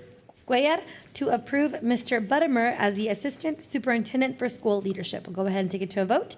Trustee Rodriguez? Aye. Trustee Cuellar? Aye. Trustee Castillo? Aye. Trustee Nieto. Aye. Motion passes. Number 5, discussion and possible action regarding superintendent's recommendation for the position of Executive Director for Safety and Supportive Schools and Administration. Dr. Rivera? Recommending Danny Reyna? Move to approve. Second? We have a recommendation for Mr. Danny Reyna. We have the motion by Mr. Cuellar and a second by trustee Nieto. We'll go ahead and take it to a vote. Trustee Rodriguez? Aye. Trustee Cuellar? Aye. Trustee Castillo? Aye. Trustee Nieto. Aye. Motion passes. Number 6, discussion and possible action regarding superintendent's recommendation for the position of Food and Nutrition Services Director. Dr. Rivera? Had two very good candidates, Jose Rios and Becky Gracia. Recommending Becky Gracia. Okay. Move to approve? Ooh, that was tight. Dr. Jaime? Dr. Okay. Jaime goes Review first. the tapes, review the tapes. Well, the motion was to approve Ms. Becky Gracia? Yes. And the motion by Mr. Dr. Rodriguez and seconded by Mr. Nieto. We'll go ahead and take it to a vote. Trustee Rodriguez. Aye. Trustee Cuellar. Aye. Trustee Castillo. Aye. Trustee Nieto. Aye. Motion passes. That takes us to adjournment and So moved. congratulations. Congratulations. Congratulations. Congratulations. So moved. Congratulations.